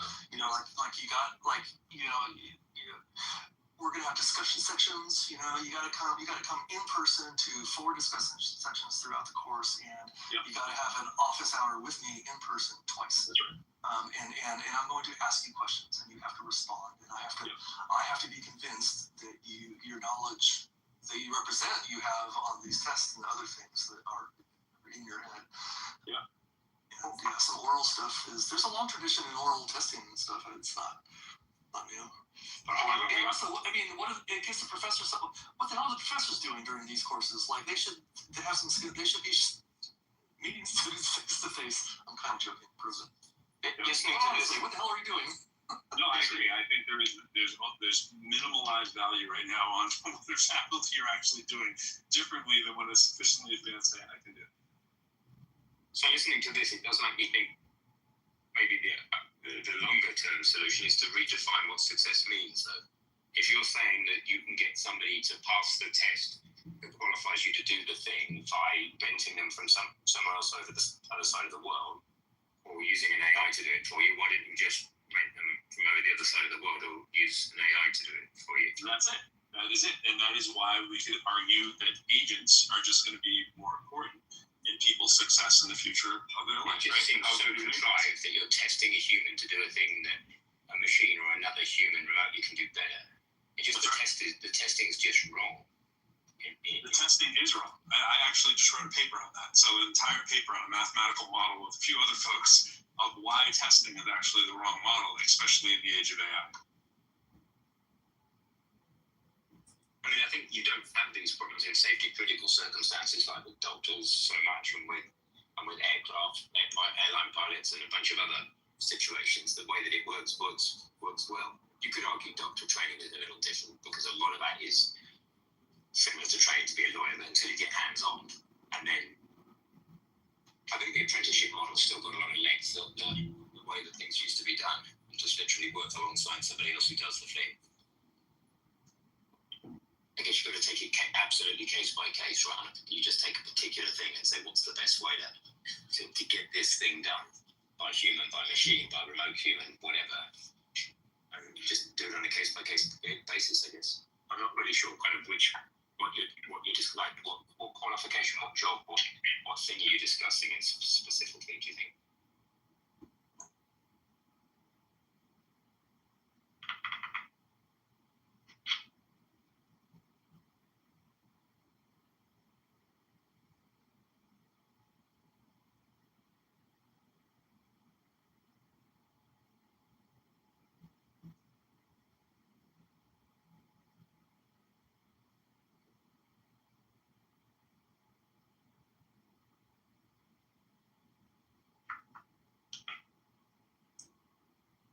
Are you there, Pro? Are you trying to talk, or are you?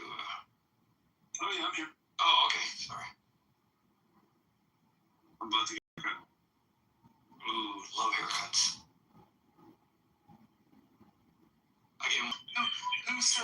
Whoever says no to the hot towel? And she's like, you'd be surprised. But oh my god, I go there. Miguel does. He said no to it every other week that he could, and always says yes once. Maybe. That's a tough definition of love there, right? What? A haircut once a year? Yeah, once a year, bro. Yeah, I usually cut my hair when it starts to bother me. And that's pretty much it. I really don't care how I look.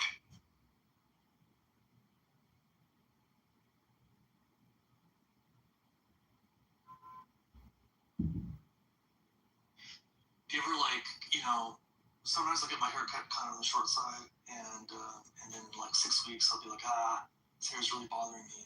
But then I'll wait around, and like 4 weeks later I'm like, I like it again. Yeah. It goes through like a dumb phase or something. Oh yeah, the annoying phase. Now it's just getting good. Or it's just the right length where it goes. Usually when it starts getting in my eyes when I'm walking the dog or going for a bike ride, that's when I'm like, all right, dude, time to get a haircut. Or sometimes it goes past it to ponytail, you know. But I got a really good haircut a couple of years ago, so I took a picture of myself, and I just showed her that. That's all I do. They're like, what kind of haircut you want? I go, and they go, oh, okay, and they pretty much give me what I like every time, pretty damn close. I don't have to explain anything. It's a side picture and a front picture, and they get it pretty quick, man.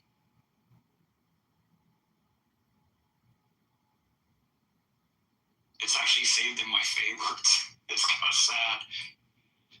All right, okay. Here's how much do you pay for a haircut these days? I don't know. I think it's $20, and I give them $10 tips, so $30 about once a year. I have a set of clippers, but they broke, and I just clip I go in the backyard and just mow my head, man. Like completely, like with a number 2 or number 2, I think it was. Yeah, I have one of those. I'll just like, cause it gets all ratty near the bottom, and it burns for what they are, and it gets all shaggy. Like that bottom stuff grows faster, so I'll just kind of like zip to kind of clean it up. And I'm like, I'm good for another few weeks. The person who cuts my hair is like, you come in like every 4 months, like you should be. I think she purposely doesn't cut much hair off so that he thinks I'm coming more often. But yeah, the place I go to, she's like, oh, you haven't been here since December, and she can read the notes of and it said, look at the picture. You know, he has a picture. She goes, you have a picture? I was like, yeah, here you go. And she was like, all right, let's do it. It was that easy, man. The guys, it's kind of cool when these, I guess, barber places or haircut places take notes, of what the person has and what they like. I don't know. It makes it a lot easier.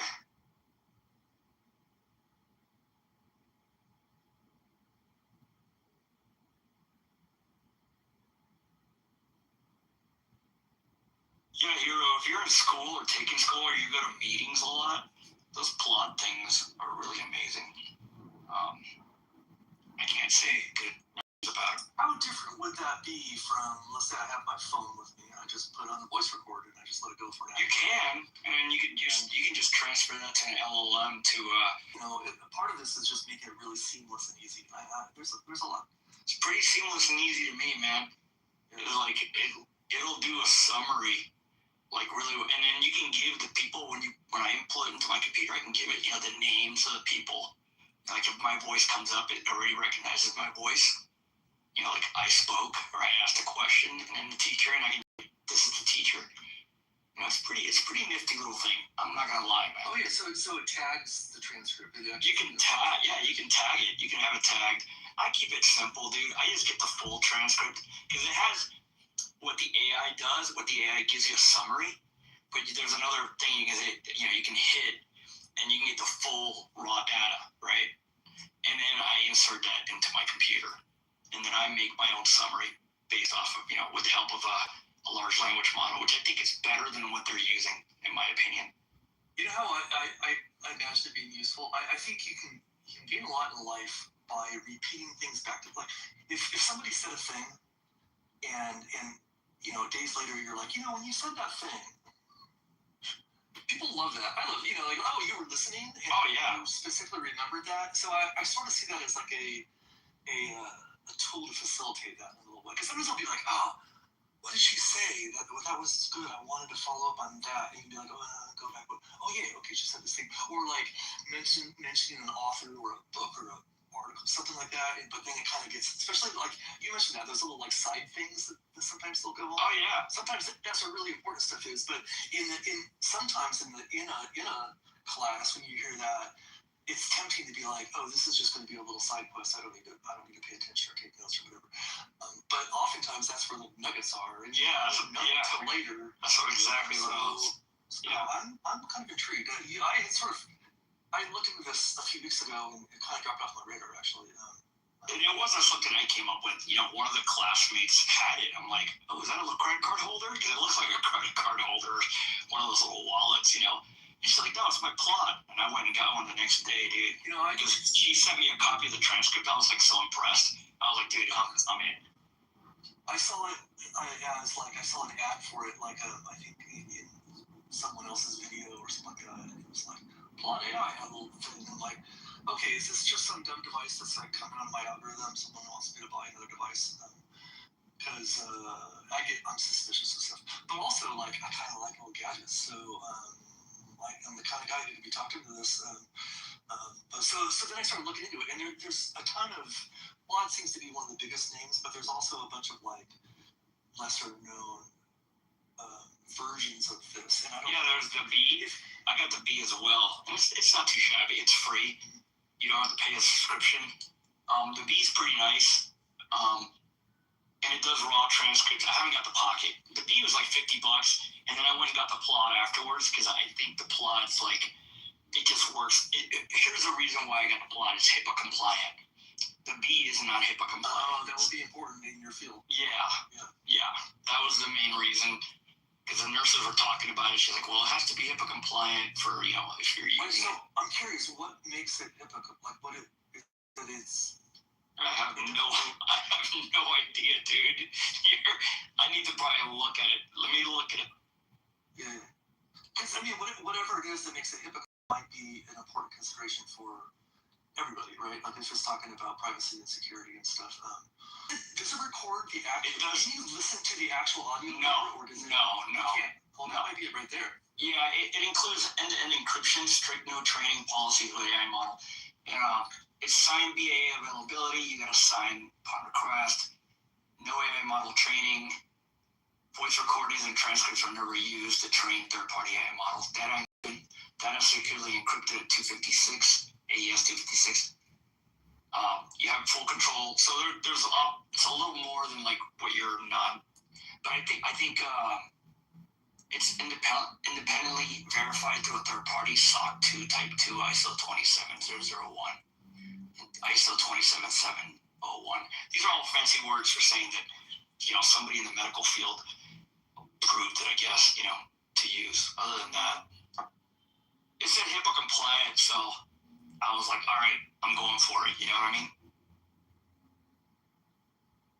But long story short, I'm not going to use it during clinicals. I think what they meant for HIPAA compliant is for doctors. As a student, I won't use it.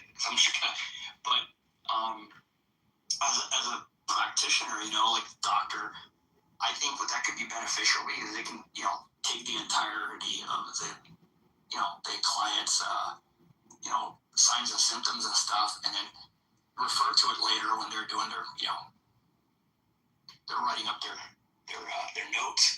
It could be beneficial. I don't know exactly because I'm not a doctor. Well, I know when I see a doctor these days, they spend the whole time typing in the computer while I'm talking to them. So I don't.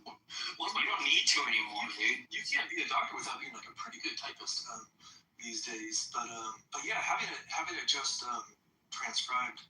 Like, in fact, I think recently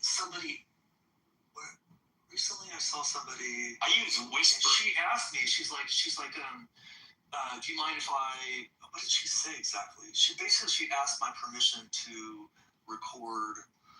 This was in person too, and I was like, all right. I mean, I'm not gonna say no. But it might have been something like that. I don't exactly remember. I was just sort of. I had never been asked the question like, do you mind if I, Yeah, they're getting consent. You're getting consent. Yeah. You know what I do? If you're actually recording, you're supposed to. Well, California is a two-party state, so in California,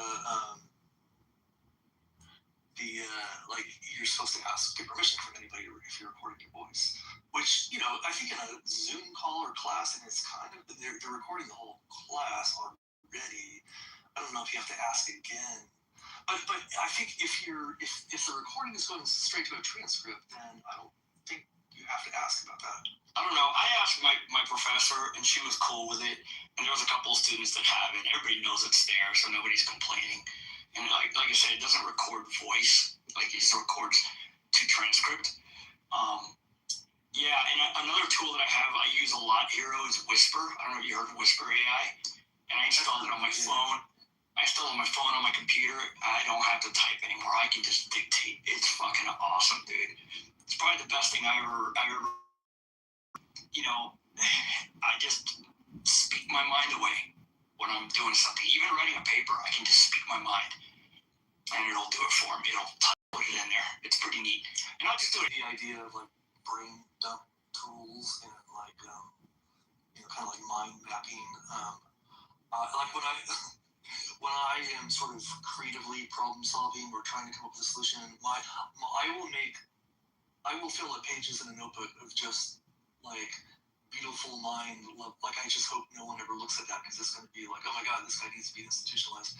But like I go through this weird process where I'll like make these weird bubble charts and I'll draw this, I'll draw that, and I feel like I'm just.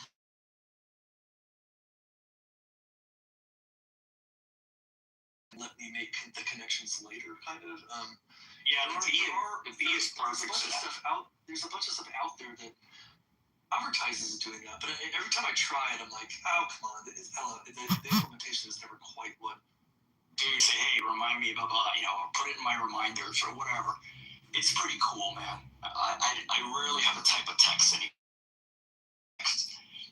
And I can do it really fast. Like how Mac with the app have to go slow, and it could be a noise, it could be whispering, and it cuts out all my ums and Is Whisper? Is that an application running on what device? Yeah, on my phone, on my computer. On your phone. Yeah, and on my computer. Okay. Yeah, like when I want to use it on my phone, and so when somebody sends me a text and I would reply, I just hit like the Whisper AI thing. It's there. It's part of the keyboard now. Voice transcription. I think it's better. I think it's better. Yeah. Right. Well, it's come up in conversation multiple times for me, so I haven't actually checked it out yet. There's another one that's free, open source. I don't know. It's called Whisper something else. Whisper is the open source model that is completely free to use, but there are a lot of apps that then wrap that, jump on it. We're not as in, or Prodel's not that type of wrapping is like a Christmas present. So I just looked at Whisper AI, but it's like £60 a year. You can do all this for free. You could use Claude to make yourself an app that does the same thing in a couple of hours. And absolutely. You like Whisper, what do you want on access and whatever else you can, keyboard access, and you can do it. You can also make your own version of this Claude thing for your iPhone. So you're gonna, it has a battery in it, and the other is in a beam-forming micro. In a conference room. Yeah. But nowhere near as good as an external mic. Like putting a lapel mic on the lecture is the gold standard, right? A wireless lapel mic. They're not going to want that because they're going to have 50 lapel mics on it for all the students. But you get or a shotgun mic on the desk. Those sort of things are going to be applaud or the iPhone hands down. Of course, but they're professional mics. It depends what you want.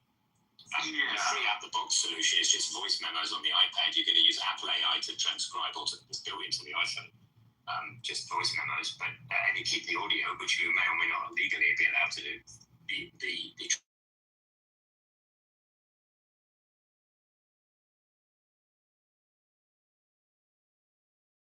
Whisper is like to text people. Like I use Whisper like if you're using Whisper as in the app Whisper.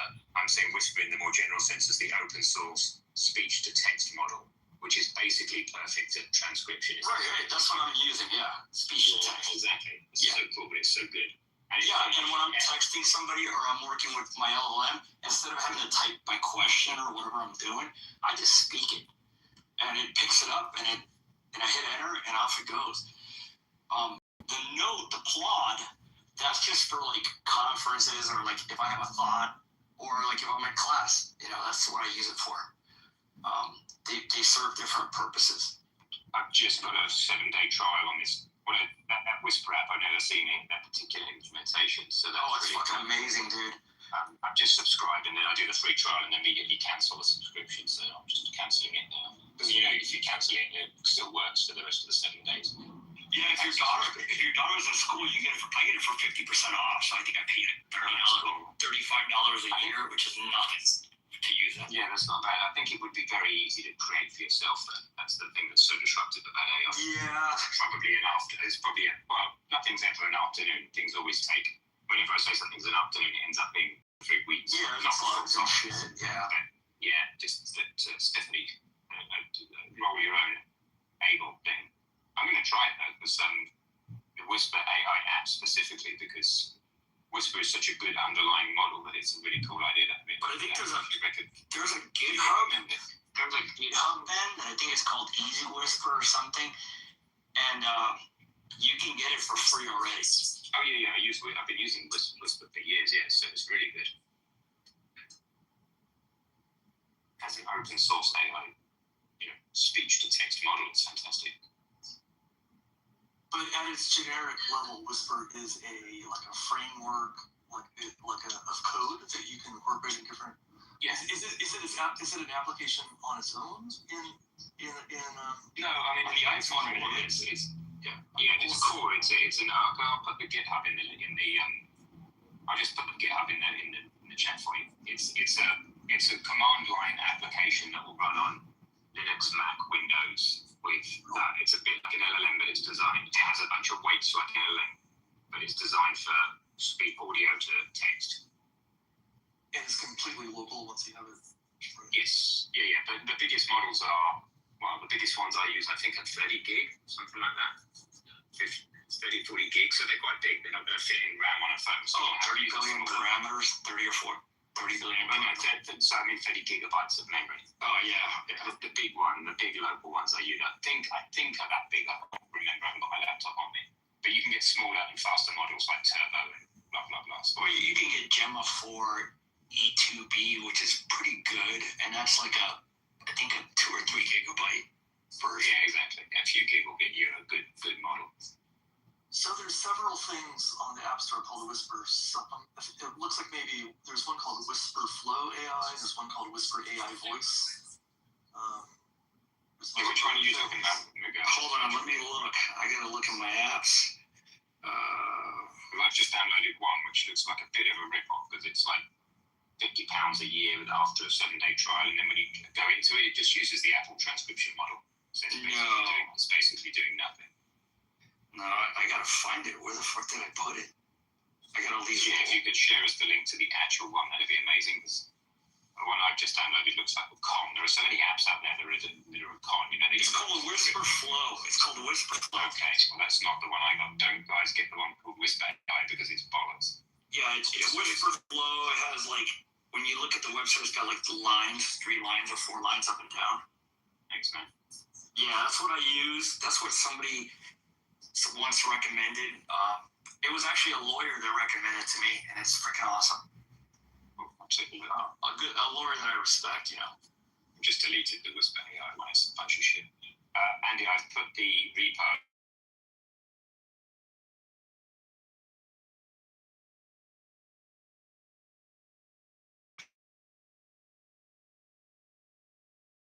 You can pipe audio around through different. The iOS handles audio, so you can't really pipe audio from one to the other, right? Like, so I guess I should start using it. So do you have to like talk into this Whisper app, and then like, does it know paste it to something else, or no? So what you do is like when you the first time you use it, it opens a Whisper Flow app, and you just slide at the bottom, slide back to your texting thing, to your where you're texting. You know, when you slide. Sometimes it actually does it on its own. It's weird. Sometimes when you hit start, like for texting, a lot of times it's amazing, dude. I don't mind sliding. I don't think Whisper could have access to this audio and start transferring it, which would be kind of cool if it did. But on a computer, you could totally do that, right? But anyways, I'll start playing around with it. We'll see. By the way, I'm glad you like it. The part that it believes is kind of the boring part of the game, and it lets you spend more time on like the interesting part. Thanks, man. Yeah, that was the thought. Probably got about 2 hours using it right now. So cool, man. You need a bit more polish, but I've got a little group of beta testers. I can add you into the WhatsApp group. There's only 3 or 4 people in it if you want. I guess I'm just surprised in a way that the essence of the game survived that being. You know what I mean? Like you strip a feature out, you think you're going to ruin the game in a way, but it doesn't. And I love that. I just think that's very, very cool. It's a good idea. Cool, man. Yeah, so beta testing, when I get back from the States, I'll probably I'll widen the beta test to like public links on Clubhouse. I'll say that anybody wants to try the app, again, just use this link, and then I'll put it on the App Store proper. I also like your when you first start the app the first time, how you guide the user through. First do this, then do that. So, but with I think it was with 0 words. It's like, okay, I'm trying to by step 8 or whatever. You now know how to do it. There's no way you can't know how to do this. Hopefully, yes. The idea is it's very easy to internationalize if I don't use any words at all. Yeah, no, it's great. I love examples of that. Like, and Apple's good at this in general. Like, IKEA is good at it. But if you could guide somebody through a thing in a way that like they didn't realize it, but you just totally showed them how to do it. I mean, if it's just a great. It's a gem in a way. Like, oh, that was cute. 1 step, 2 step, done. 8 step, and you're done. Didn't even have to think about it. Now I know how to use it. Never have to look at any kind of help or anything. Yeah. Yeah, I get that. iPhones, thanks for intuitive phones. I was going for iGame. Yeah, it's fun. For those listening who don't know what the hell I'm talking about, I watch my wife playing Sudoku in the car on like a notepad. I'm like, I wonder why she's looking at this multi-reaching paper notepad.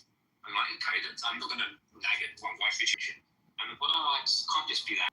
I never correct limiting herself, right? So she thinks she's careful, and she thinks, and when she writes the number in the set, she's basically always right, or almost always right, until the difficulty gets really high.